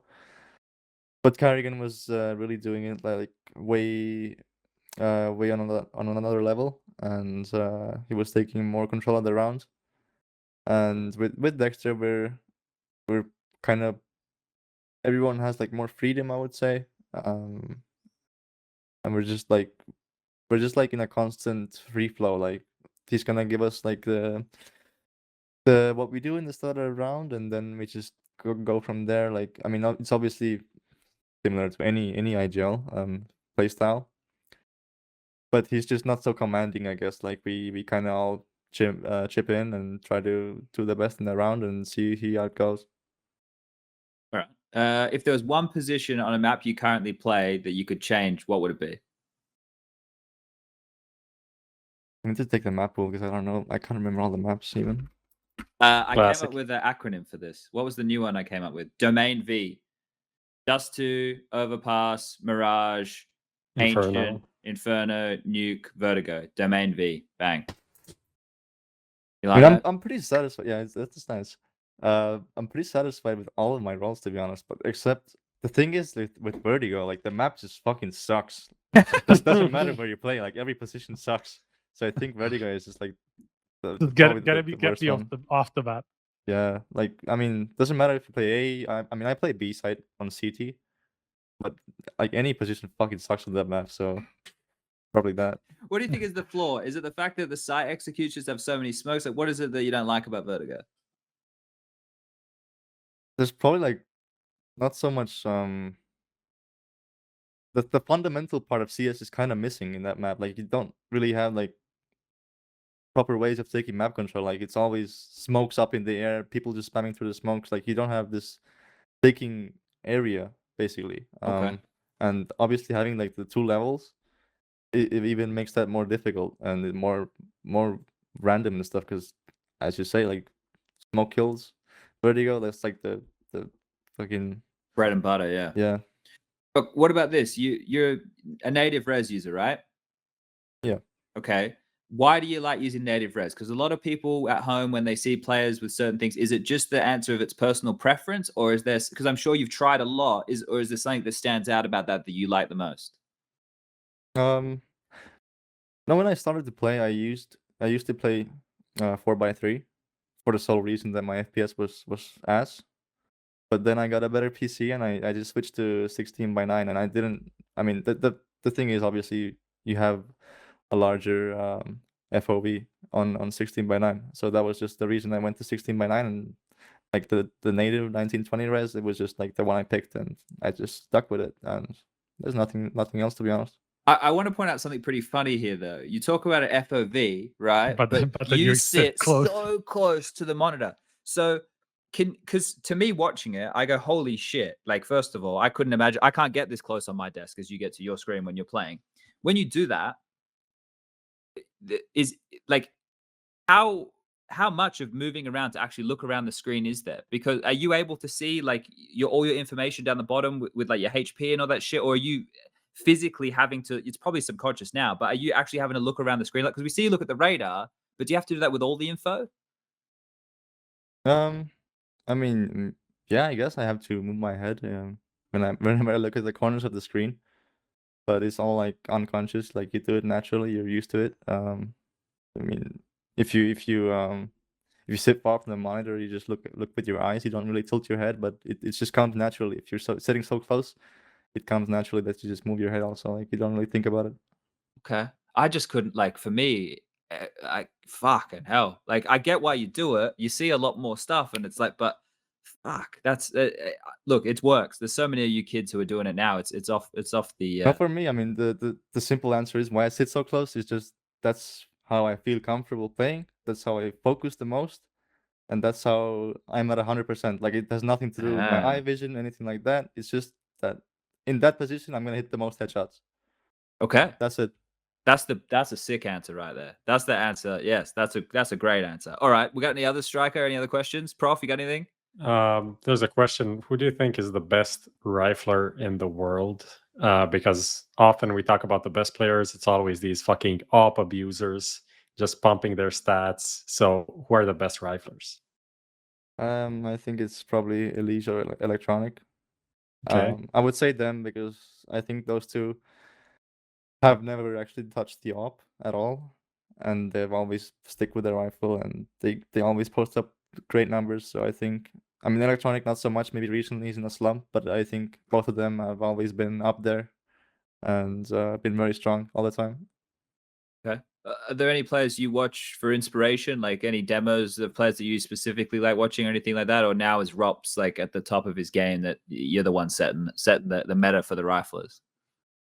No, I don't specifically learn from anyone, but I think I mentioned before, I just like the mentality what like Simple has, how he plays. Like he's like sitting at the PC all the time, playing CS all the time, and he just takes no excuses, no breaks. Like he just wants to win and he wants to be fucking good. That's it. That's how you can become better. And like having all the roster changes also behind me, like there were moments in the early days where like we were having rough days in the lineups of like Sunny, Stiko, and Oscar, where we had rough days, and people weren't playing as much, but then the guy who was Sunny back then was playing all the time, and I also learned that from him. That's even if you're playing shit and you're going through a rough patch, then you just keep going and work hard, and it's gonna work out. Okay, cool. Striker, we good? Yeah, sure. All right. I have one more question. Then we have 3 minutes. All right. You're milking the clock here. Just talking Virtus about Pro in the server. Fuck. what does Harry call them? Virtus paid by the hour? What was Paid that by a the- joke? Yeah. That's pretty good. But no, but we touched on it at the beginning of the show. Like in terms of individual players that we had on the show, you're one of the best. But just in terms of individual players in CS:GO at the moment, maybe like 10, 15 best players, we know the names, and take away the names that will not leave their team anytime soon. It's like the simple ZywOo. Device just made a transfer. Like these players, no one can get them anymore. You're obviously the player that anyone is looking forward to, like to potentially buy. There are some talks in the past. What is it like to be in that position? Like when probably 90% of the teams would want to have you on their team, right? On their lineup. It gives you a fuck ton of confidence, I'll be honest. I mean, you're like basically king of the hill, gives you so much confidence, and it gives you just like this good feeling, like you're not scared to experiment in game, like you're open to do like my own stuff in the game and just like be myself, and yeah, just be myself basically, because I know that people want their ROPs, so I'll just keep being myself, and it's gonna be like that. Awesome. That's great. Is there a Sunny poster behind you, or is that you? No, that's me. I got that from Cologne, actually. Okay, because it kind of looks like from this far away, it kind of looks like Definitely Sunny. looks like sunny. But there's also some palm trees, and it's sunny there, so there's something going on. Like some subliminal messaging. Yeah. All right, boys. We've got him up. We've got about 60 seconds left. So, Rob, I want to say thank you very much for joining us on today's show. It was great to have you on here. Great to hear from you. I open the floor if you want to say anything to the fans or anybody out there. If you want to call someone shit, like, do you have anything you want to say? Fuck chat. No, I'm just kidding. Fuck chat. No, you chat. Fuck Sponge. Yeah, I agree. No, I'm kidding. But no, thanks for tuning in, listening to me, and hope everyone has a nice, sunny, warm days in at least in Europe. It's fucking hot right here. Alrighty, perfect. Thank you again, Robs. Lucas, what does he need to do now? Because we're going to continue. Is he good to just go? Or you can just leave. You can just. All right, Rob. Thank you. Goodbye. All right, see you guys. Okay. Yeah. See ya. All right, we're going to continue the conversation where we were before, talking about Cologne. So we're going to pivot back, all right, and we're gonna crack in on this. Fuck, I We forgot left to it at ask him. phase. I forgot to ask Robs What's up? if he knows who the Rock is.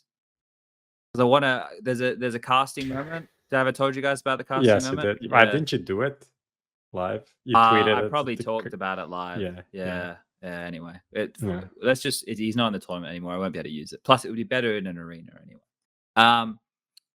Where were we? FaZe. Okay. Yes. Let's pick up there. So let's just catch everybody up. We spoke a little bit at the play-ins. The biggest surprise is OG, EG not making it. The biggest surprise making it through is Renegades. We're going to talk about NIP Heroic a little bit more, but we were talking about FaZe and their potential. Striker, the ball was in your court.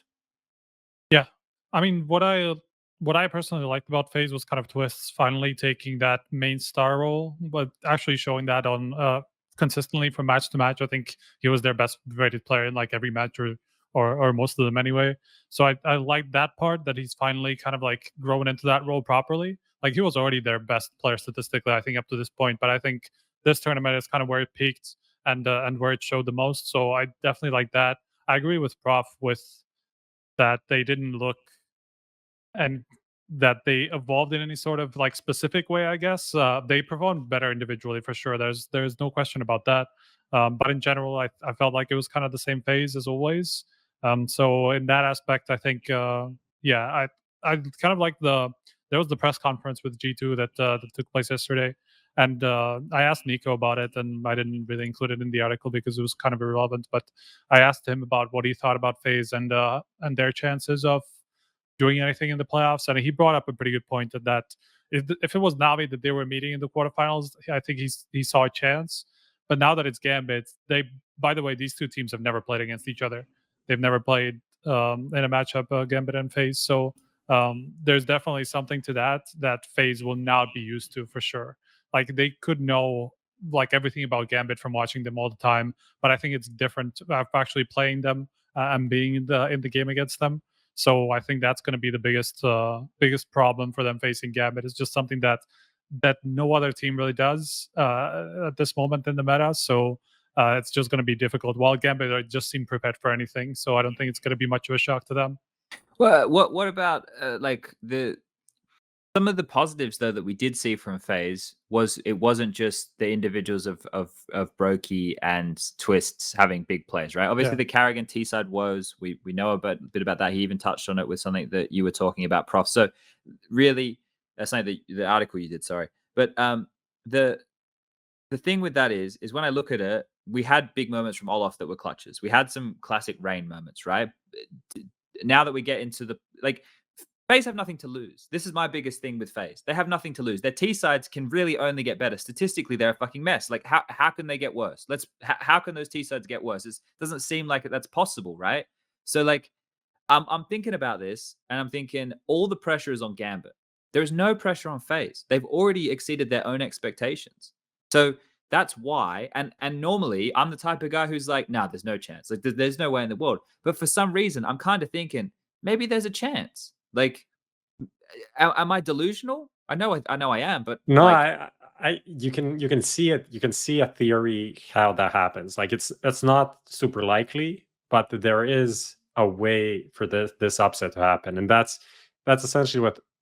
Let's admit, like Karrigan is a god of interviews, and he's a guy that can push that narrative. He potentially pushes a narrative in an interview before a match to get into people's heads, and he's trying to do it with whole talk about like pressure. Like their press conference is essentially just talking about like pressure.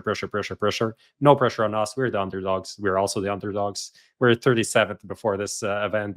Gambit number one. It would be so bad for Gambit to lose this game. Like he's setting up this narrative that they have nothing to lose and that the pressure is on Gambit, which it is, but they're just trying to pump it up. Battle. Yeah, they're trying to pump it up even more. So then if things go wrong for Gambit in the game, I think we saw like even Nafani at some points seemed a bit like tilted more than at the boot camp that we didn't really notice during the online era. So he's trying to get that kind of under their skin and win in that way, because that is their biggest advantage, like the LAN experience and no pressure being on FaZe's side. And if Gambit have some like weird off day, then yeah, it can happen.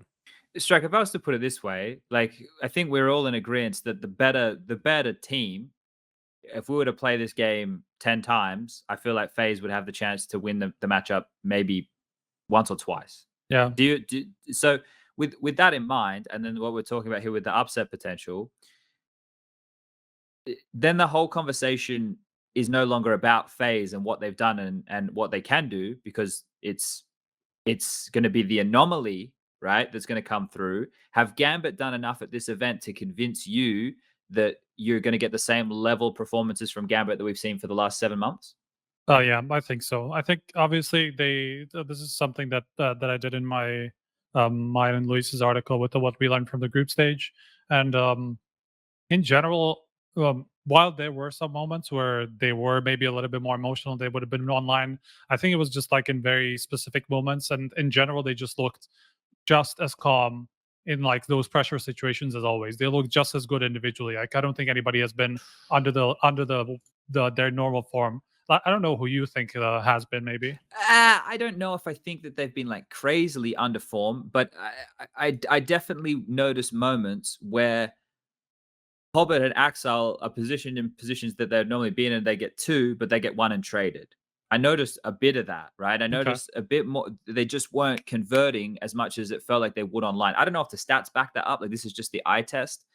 But it's not that I don't have confidence in Gambit beating them. Like I think that they are the favorites, but I don't know how much. It's unquantifiable how much stock to put in this mental edge. Like it's so like I mean, I would analysts- maybe put it like 10% or something like into the matchup, or maybe even less than that. But it's just in general, I feel like with some of the moves they were pulling off, even in the loss against G2. I don't know if you remember this round on Inferno, somewhere towards the end, something like 5 rounds before the game ended. Mm, They were just about to do a B execute or something like 20 seconds before the end of the round, and Nafany was just coming out of apps on A, and he saw that there was nobody there because Jax was like pushed up in brackets. mm. So Nafany just saw that the nobody was A, so he just called them back. And like they were still able to do those like literally last second decisions to do the rotation. And this Sure. is just one example of quite a lot that I saw from Gambit over the last 3 series that I saw them playing. So like they still make some of these really, really high pressure calls like that come down literally to the last second, and they're able to do them just as calm as always. So I like that gives me a lot of confidence in Gambit just being the same Gambit that we saw online. Maybe there are going to be certain situations where the individuals aren't going to be doing the exact same things that they would be online. But I think it's the difference is so small that it will only show against like the world's best team, like a G2, like a Navi. Some of these. I don't think FaZe are at that level at this point. Okay. Prof, do you think if Shiro won that round against Nico, the last one with the fucking last second They would come defuse, back. that they would have won in OT? Oh, that's a. I think I don't remember. G2, I think so. I don't remember the vibes of that match because It was a comeback. It was basically like a pretty big comeback up to that point already. It was something like From- 13-7 or something that they came back Gambit? from. Yeah. Yeah. They were on the G2 were ropes. up 13-7, Yeah, and they were just like winning. Well, Gambit won one round. G2, the other way But around. they- G2 won but one they round. didn't. Gambit won a couple. they didn't win that round, and they should have. 0.1. They seconds should have down. won that round. They yeah. probably should. They should have won that round, and it seemed pretty weird. Like that's one of the things that Sponge mentions, that they didn't really play the same way. I feel like Shiro just like picking up an MP9 instead He of an didn't AWP. mean to. I don't think he meant I think to. he wanted an M4 or an AK or something, and then he I think at realized the it's an time- MP9, and then took like a weird position, like just behind that box. Just I don't know. It just felt kind of awkward. That's the pressure I'm talking about. Yeah, that's why I'm saying maybe it's hard to really know what you're actually trying to say. Like, are we saying the same level Gambit, as in they're going to be number one and win like every second tournament, or same Gambit as in they'll play the same style and be like top 5, top 6 team, right? Because the second, I'm pretty sure that they proved that, but the first, I'm not completely sold on that they're going to be the number one team of the offline era the same way they were in the last 6 months. Okay. Yeah, that's a good distinction. That's definitely like I think in more in line with what Strike is saying in playing the same way. Yeah. Right. Not necessarily getting the exact same results. I think that is we would be stupid not to think that's going to take time for these kids to acclimatize. We're letting like the Kyojins and the Masudas and those guys off the hook. We should probably let these guys off the hook to some extent as well. I think that's for me where the conversation about what we saw from Heroic and what we saw from Gambit, like when Rops was here before saying it's a stacked tournament, sure. But the way that Heroic played was not the way Heroic play, or it was the way Heroic play online, but on LAN they just look silly. Like, yeah. with I mean, they do play that style, to be fair. I think they do play a style where if it doesn't work, it kind of looks stupid, but if it does, it looks genius, right? It's just like one of those things. I feel like that's just Cadian's calling style, I think. Okay. But it Well, also look silly relies, it relies on players Individuals, actually, winning their duels. And to some degree, it's not like only winning their duels, but there are some duels that need to be won. And when you're like in a 2v4, 3v5 every round, then it just looks kind of shit. But they used to make those like 2v4s winnable, not win every one of them, but they'd make them winnable. And I feel like they didn't do that here on LAN. It felt like, when you're, I don't know, maybe this only happened to me when I was playing like a couple of LANs. It feels like the match finishes in like 5 seconds. Like you start playing and just like this, it's done. Yeah. And I feel like that happens when you play on LAN, like in a round. Online, it feels like the round, you have so much time. You have like, oh, now you do this. Now you do a bit small fake, show up on A, finish on B. It felt like they did the first, like the opening. It didn't go well, and they didn't have like enough time or initiative to do the other things that they usually do in a round. And it felt like they're just waiting around and dying. Yeah. So that's why I feel I'm like super disappointed in what I saw from Heroic this event. How much stock are we putting in? Because I think I mentioned it, and then it got made official after the fact that I didn't see Hunden traveling with the team, and then it turned out Hunden wasn't with the team. Are we putting any stock in that? Because we had the Zonic rumors, right? We had the Zonic rumors about him and Astralis, and then Hunden not there. They kind of like. I mean, lines it's a up. 2 + 2 is 4, right? But I Unless don't know it's how much that. 1984. Yeah, how much that impacted their play, I don't know.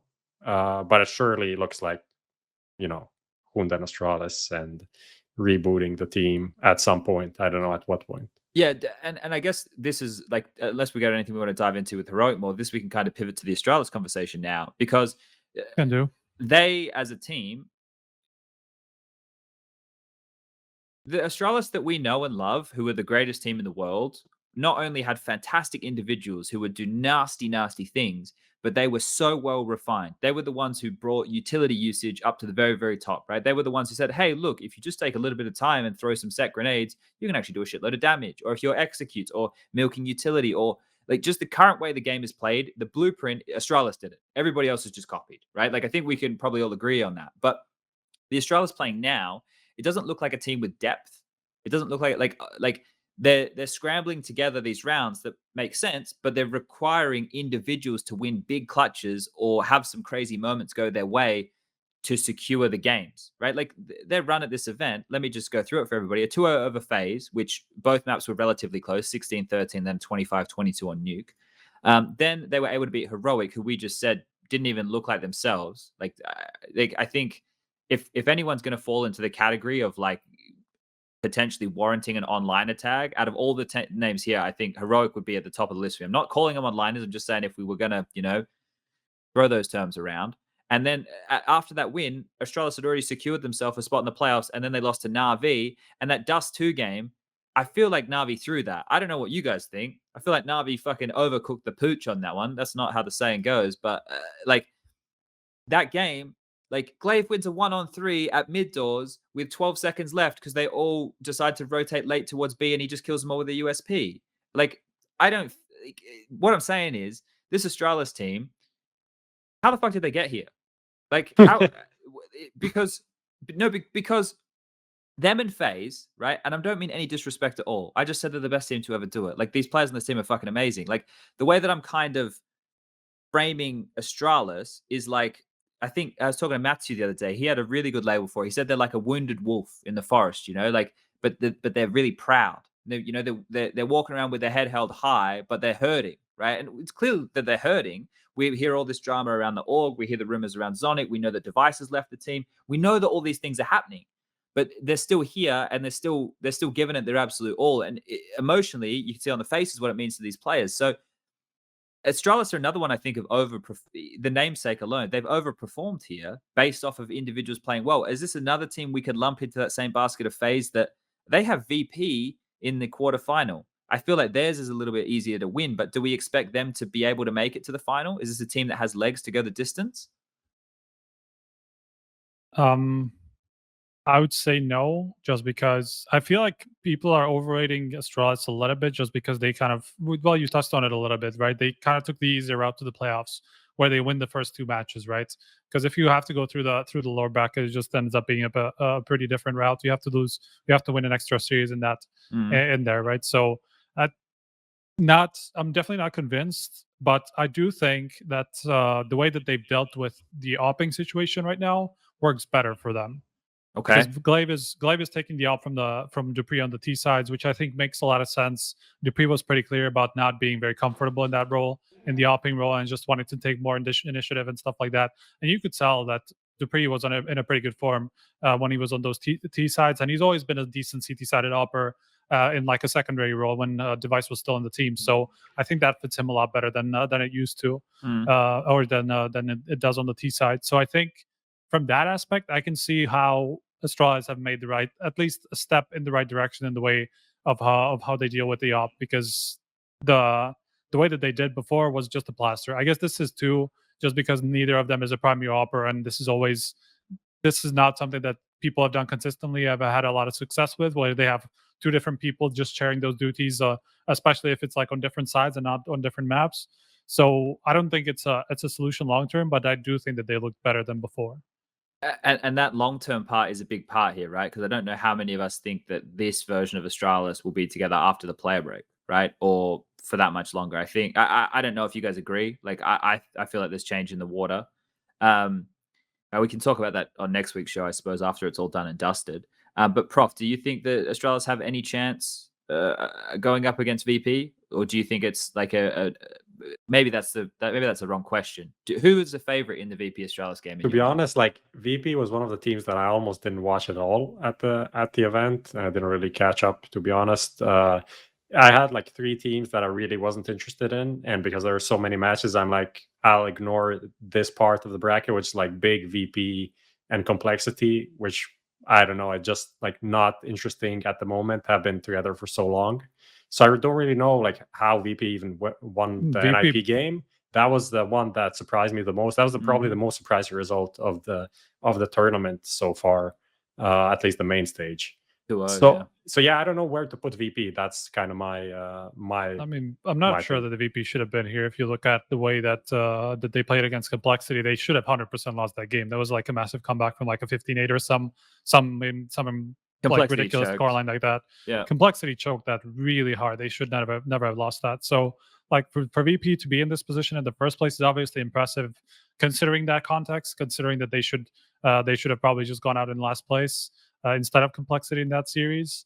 I didn't see the Indiana IP1 from that point on, so it's kind of difficult for me to tell where they're sitting right now. But considering, I feel like that's like as close to a 50-50 as we can get. I'm not even sure. I just don't know who I would pick in those between those 2 teams. VP is always dangerous. Yeah, I mean, they're always dangerous. They have good players. You know that they can beat any team, almost practically any team. They beat all of the top teams. They beat Gambit at one point, I think. Scary individuals. Yakindar, Jame, Kickert, and Buster as well. Sanji sometimes has like crazy games. And then you have Astralis at the same time, which had to do something well to get to this point. I mean, Striker said everything about like their solution right now, which I think is less bad. It's not great, but it's less bad than before. And they just got the most out of the rest of the players, and the op is not as big of a problem. So I don't know. For me, that's really a random one. If they go deep here, right? If they have a deep run and let's say they make it to the finals, it reminds me a bit of Ents, because like Ents were against the ropes, right? They were down in that train game, and then from that point they turned it around. Like for these guys, obviously it's not as arduous of a tournament, but with what you spoke about, Striker, with where they turned that game around, and then they won like every match. That was against Big too. Actually, I just remember they were like 2 kind of like semi comebacks against Big as well. Yeah, like they were overtime games, right? Like I'm pretty sure they were. No, I don't know the first. No, actually, yeah, both were. Yeah. And they were in a losing position on both. Yeah, and like it's like when VP have their back against the wall is like when they do better. It's maybe even like a little bit with their play style. It's like we'll run the clock down to the last 10 seconds. So if we give ourselves no margin for error, just same as these overtime games, and that's apparently where they produce their best. But I want to ask this question because we had some calls. Like as soon as the event ends, we do like some production meeting calls and some content discussions and stuff. And we're in the phone call and we're talking about like the promo content that we want to do, right, for this week and the stuff that's being worked on now within these 4 days. And VP is a topic. It comes up and nobody wants to talk about VP. Like I'm one of the people who's like I'm on the call. They're like, okay, so what's cool about VP? And I'm like, I don't know. Nothing's cool. Like we've already done the Yakinda thing to death, right? We've done the Yakinda thing to death. The play. What is it that you guys think about VP that people don't resonate with? Because for some reason they're just not a fan favorite. I don't know what it is, but it's really hard. If you guys have the answer, I'll be like, you'll do me a huge favor. I think it's because their team is somewhat, I mean, I guess somewhat boring if you look past the Yakindar, because the Yakindar is just so overwhelming. I think I mean both in a way, just because nobody from the other 4 essentially speak English, or at least I mean Hobbit does, I guess. Hobbit. Why am I talking about Hobbit? Kickert, I was gonna say, but he doesn't really speak in interviews. In general, like Yakindar is kind of like so overpowering, both in terms of playstyle and just like his personality, that he's kind of like the only interesting part of the team. Like a lot of people obviously don't like Jame because of his playstyle, because of the saving thing, and a lot of that. So I think I get it to a degree, I still find them interesting, but mostly because of the way that they play around Ikindar. Yeah, like Yanko, when we were having these discussions, brought up an interesting angle because, like, when they were like, so what's cool about them? And I was like, I don't know, their playstyle's so boring. Like for VP, it's just boring. Like, but Yanko framed it in a way that I don't think it makes it better, but it's an interesting thing to consider because they play so late. It's every round for them is all or nothing in the dying moments. Right? Like they are the kind of guys who are just shoving all in with 10 seconds left on the clock. And then if it doesn't work out, then James and T-Spawn saving, but everybody else is dead, right? Like, and those 10 seconds are super exciting. But everything before those 10 seconds, nothing's happening. Nothing's happening. Like, and we're generalizing here, right? There's obviously rounds where that's not the case. Yeah. But like, that's why, like, I don't know if you've noticed this, and I it's just because of the way that they have their team set up. Essentially, like a lot of the time, the camera is just going to be on Yakindar for the first minute of the game, unless he dies. Yeah. Basically, until he dies, the camera is mostly on Yakindar because he's always going to be somewhere in a forward spot or alone, just doing something, right? And that's kind of like that's what I was saying without Yakindar and how overpowering his presence is on that team, and it's. Like, it makes me feel like the team lives and dies with him, even though it's not the case. I don't think that's the case, but it just does instill in you in that impression that it's all about Yakindar. Like, if he doesn't get the first fight, they don't win the round. And if he does, they just steamroll the other team, right? So it's so difficult to get a gauge on how good the team is when they're so like polar opposites compared to Yakindar, right? Sure. Yeah, I don't know. Like that's the thing is, like, we're talking about them in this way, and it's like not to. There's no disrespect intended. It is just, I think it's just felt by like a lot of the viewers and people watching that the team, like, they're a good team. Like that's not in question. Like, they have skilled players. That's not in question. But it's just something about their identity which it doesn't make people want to tune in, and that sucks because, like, you don't want that to be the case when you have skilled players and good teams and stuff. So I don't. That was one that I thought maybe we could narrow down an answer. But if we just reflect back to this quarterfinal against Astralis, super winnable game, 100%, super winnable game. Like, this is out of all the matches that we might have, potentially all of the Na'Vi versus Gambit one as well. But I think even then I'd start hedging Na'Vi. I can't put my finger on this one. Like, I really just can't put my finger on how this one's going to go at all, because I will then go back to, I'm pretty sure the last time these two teams met on LAN would have been the major, right? VP Astralis? Yeah. Think. Maybe. That's crazy, actually. There was also I guess, I don't know if the Astralis were there. Moscow was after that, right? It was like right after that or something. Yeah, but I don't know if they played. We can I check. don't know Hold up. if, You guys got because this on That was a file. 16 event where everyone plays everyone, but I don't think Avantgarde were Astralis. there, but I don't remember if that was one of the ones, one of the few blasts that Astralis actually skipped. It's possible. But since that major, Because it was in fours, Berlin, it was fours against fours in the grand final. I remember, They've only but played- it's possible. they've only played against each other twice since that major. They Okay. played once in Katowice this year. Holy shit, they didn't play at all in 2020. And then they played in Pro League. So they But have teams play each other every week. Why would you do this? Yeah, true, right? I think maybe I'm part of the problem. I should stop saying that. I should start getting the stats out. Yeah, I fucking hell. Okay, that's quite the journey, isn't it? All right.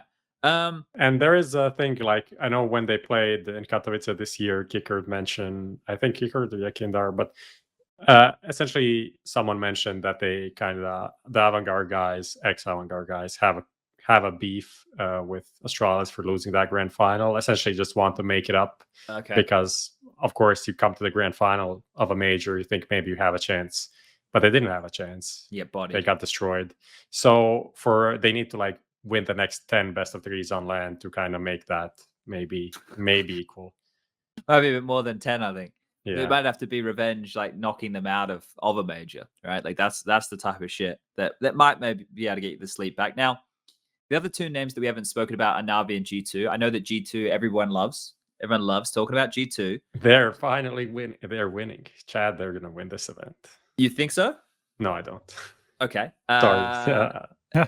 Sorry, Malik and the boys. Well, this is the thing. I think I think if you look at the teams that they've beaten, they beat Mouse Sports, they beat NIP, and they beat Gambit.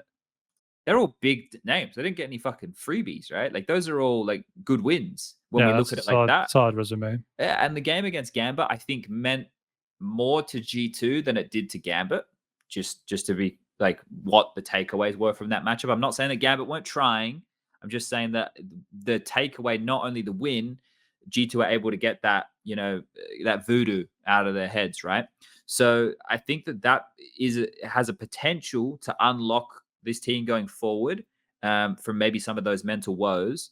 But I also think they looked really collected. Like they always had an idea.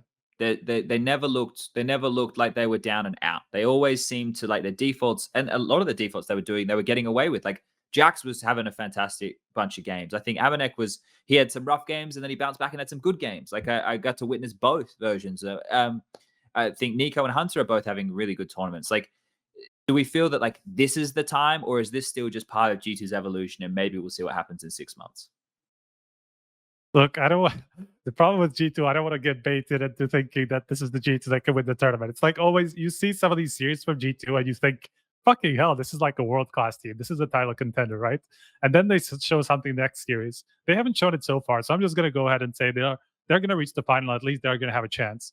I don't know if I'm not going to pick them to win the final just because I think Navi and the Gambit are both going to be favored in that series if we get there. Also because of the best of 5 aspect, I think that's a big one for G2 especially against a team like Gambit. Maybe not Navi specifically, but I think Gambit would have an upper hand in a best of 5. But like at this point, I was impressed that they didn't even need Nico and Hunter to be godlike in that series against Gambit. I think that was the biggest selling point of G2 for me. That it didn't have to be like massive individual performances from the stars to be the best team in the world. So I think that's the best sign I've seen out of G2 for a while. So I'm gonna say that they'll at least have a chance to get that title. I think one thing to reflect on, and I know in that series you're talking about specifically, it's bang on, but like for the team as a whole, Nico and Hunter are both in the top 10. Yeah. So that's pretty good. They also steamrolled like the first 2 matches apart from like one maps that they lost Dust 2 against Big, right? So yeah, but then the bounce back from that was like that Dust 2 game never happened. They made Big look very silly actually. Like Amanek was getting owned in opening duels from Sirius, and then the next 2 maps he shows up in a big way and he's like actually really just fucking trucking along.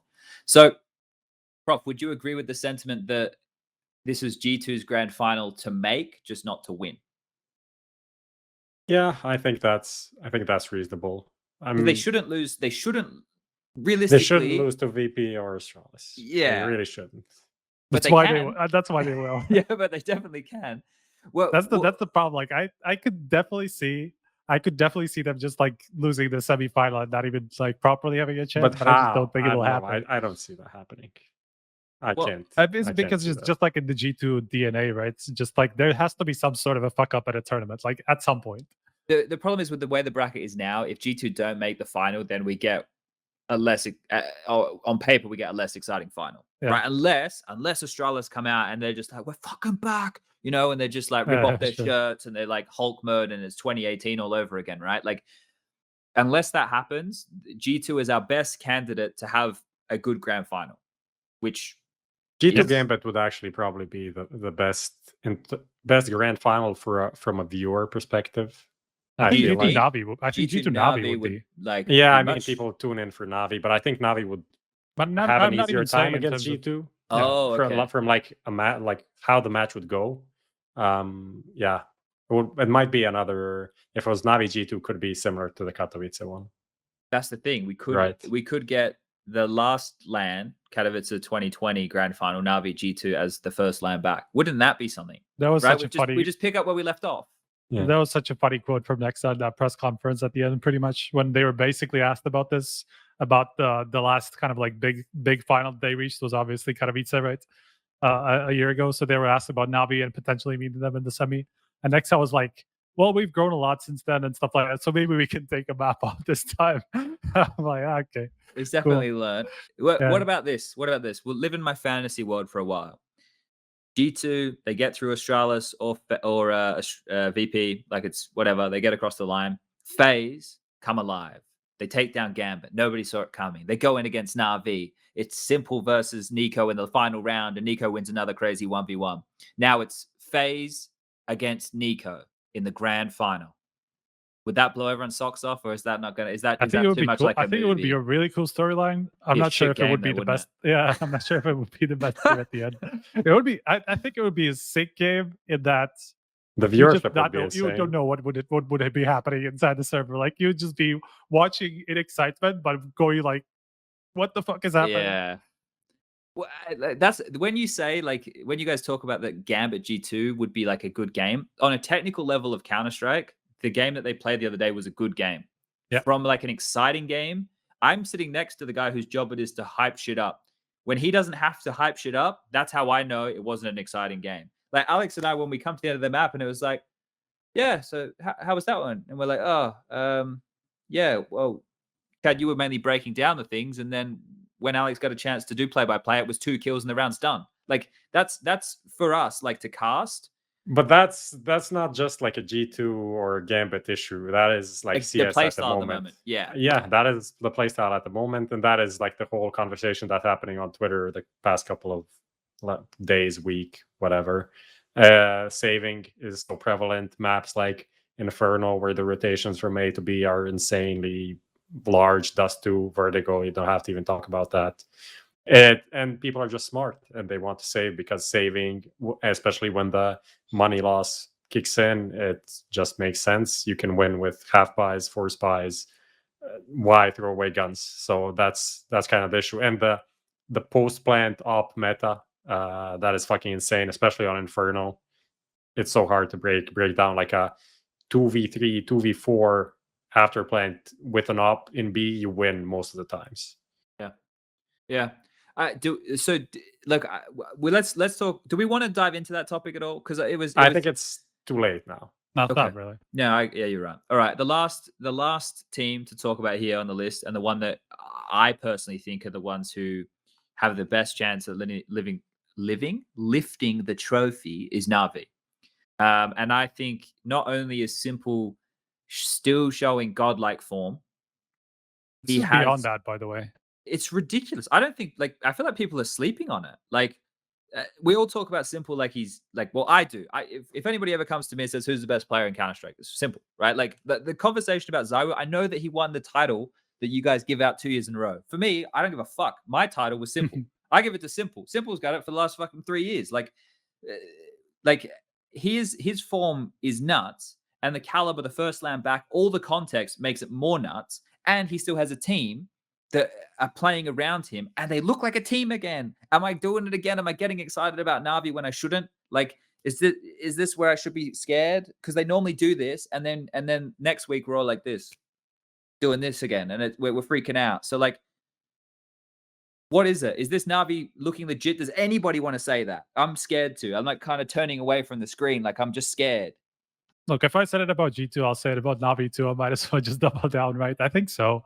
I honestly think that as long as Simple is at this level, like they're always going to be title contenders. Like there's no way they won't be. Like that's essentially how things go with Na'Vi. Like if Simple is at, like, sure, if he's like the normal 1.20 rating, like normal level Simple, like they just need somebody else, right? But with a guy who just literally drops like 1.70 ratings every series, almost, like that's just crazy, right? Like it's going to be hard to beat a team who has a guy like that. So I think as long as he keeps performing, and we've seen Electronic in a pretty decent level, so I think there's definitely something there, at least for this tournament. It's Electronic's best tournament, right? Like this year, I think I heard Matthew I don't know about saying. I don't know about this year, but I know he had a pretty rough patch for a while. It's good to see him return to some form. Prof, are they at the top of your list to take this, or do you have a different name? Do you think Gambit can beat them in that semi, assuming we get to that semi? Because that right there for a lot of people is probably the grand final. Yeah. I think they can, but probably you'd have to lean towards Na'Vi just slightly based on the latest results, plus the land factor. I think those things push it towards Na'Vi's way a bit, but I think the FaZe game is going to be a good test for Gambit, and after that we'll have like a better view in how they'll perform in the Na'Vi game as well. I think after that you'll have a much easier time determining who you think the favorite is for the Navi game. No, we haven't talked about Bit yet as well. Like, I think obviously he hasn't really been consistent in that, but he had some really good maps. So I think that's also a really good sign for Navi and obviously their future. That the guy that they chose for this period, at least running up to the major, that is actually delivering. So yeah, In good a big signs. way as Good well, signs all though, right? around for sure. Yeah. Like it feels like he is more malleable than a Flamey. Like he can do more stuff and look more competent while doing it. And then some of his pop-off moments as well have been really good. He looks very mechanically skilled as well. Like if he hits his form, like he's there. I think we haven't seen that with Flemmy for a long time, so I think that's like an obvious improvement in that aspect at least. He's another close to the monitor sitting kid as well. Classic. Yeah, true. I don't know. Like I try it. I see him do it. I try it. Where do you put my keyboard? Like, am I meant to lean forward more? Is that what's meant to happen? Am I not meant to sit up straight when I'm doing that? Someone let me know, because I need to know, because I want to fucking... that's what most of them do as far They as I lean know. forward? Yeah. Fuck, my back's already cooked, boys. The last thing I need is fucking leaning right in. All right. What Robs does for sure. Madness. Anyway, maybe he does some good stretches. All right. Well, we've obviously run over. Of course we have. Do we have anything else we want to get into, boys? Or are we feeling good? I don't know. I think like at some point we talk about all of these hot topics, which won't be hot in 2 weeks, but I don't make know. them hot again.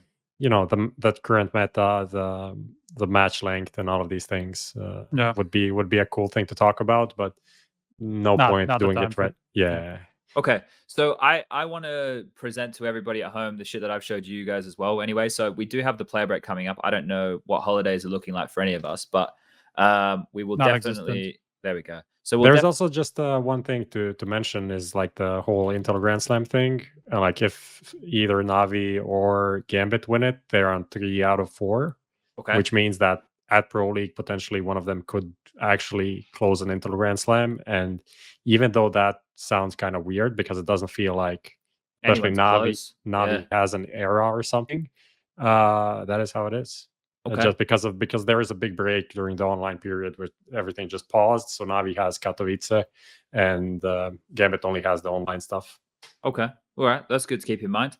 All right. So today's show has come to a close. We had Rops on earlier. If you've just joined us now for the last 40 minutes, he was here. He had a family dinner that he was going to go to. So we just continued our conversation about Cologne, which starts tomorrow at 4 p.m. The first series will already be live at that time, and the first series is Astralis versus VP, and then following that one will be Gambit versus FaZe, and then so keep your eyes on that. All the Counter-Strike over the weekend, and I'm going to stress this.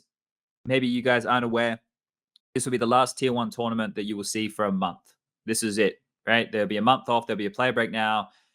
So if you guys, I mean, even more, you can't really even count the group stage of Pro League as a tournament. And who knows what's going to happen, if it's going to be on LAN or not, with all of these things that are flying around. So, yeah, this is the time you tune in and call your friends to tune in and have a watch party or whatever. And it's a tournament break, not a player break. So make sure you guys all enjoy your summer. Make sure you all tune in for the Counter-Strike.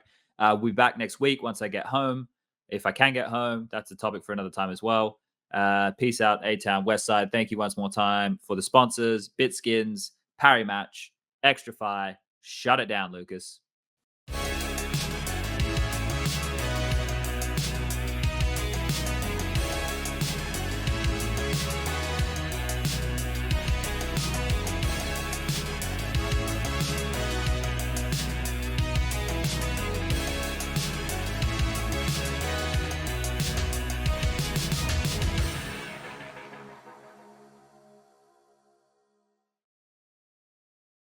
Add some fun to your space with Extrafy, designed in Sweden with focus on quality products built on experience. You're looking at Project 4, their 4th generation of products with super cool colorways to stand out, with matching sets to satisfy with a solid B4 bungee, lightweight ergonomic M4 mouse, the K4 keyboard is fantastic, all of which are performance focused, and finish it off with colorful GP4 mouse mats that are bold in design and smooth on the surface. The retro theme in particular has got the feels. Complete your setup with Extrafy. No regrets guaranteed.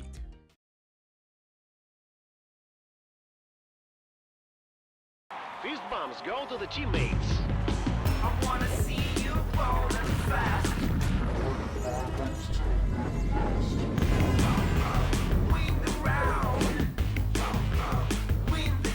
Parimatch, your esports teammate. Stuck ranking up? Lost the motivation to grind? Bored of clicking heads on AIM maps? Get some color into your game. Bitskins.com. Buying and selling skins made easy. Tons of payment methods and instant cash outs. Just choose your dream skins, select your preferred payment method, and start grinding again. If you want to play like the pros, you gotta look like the pros.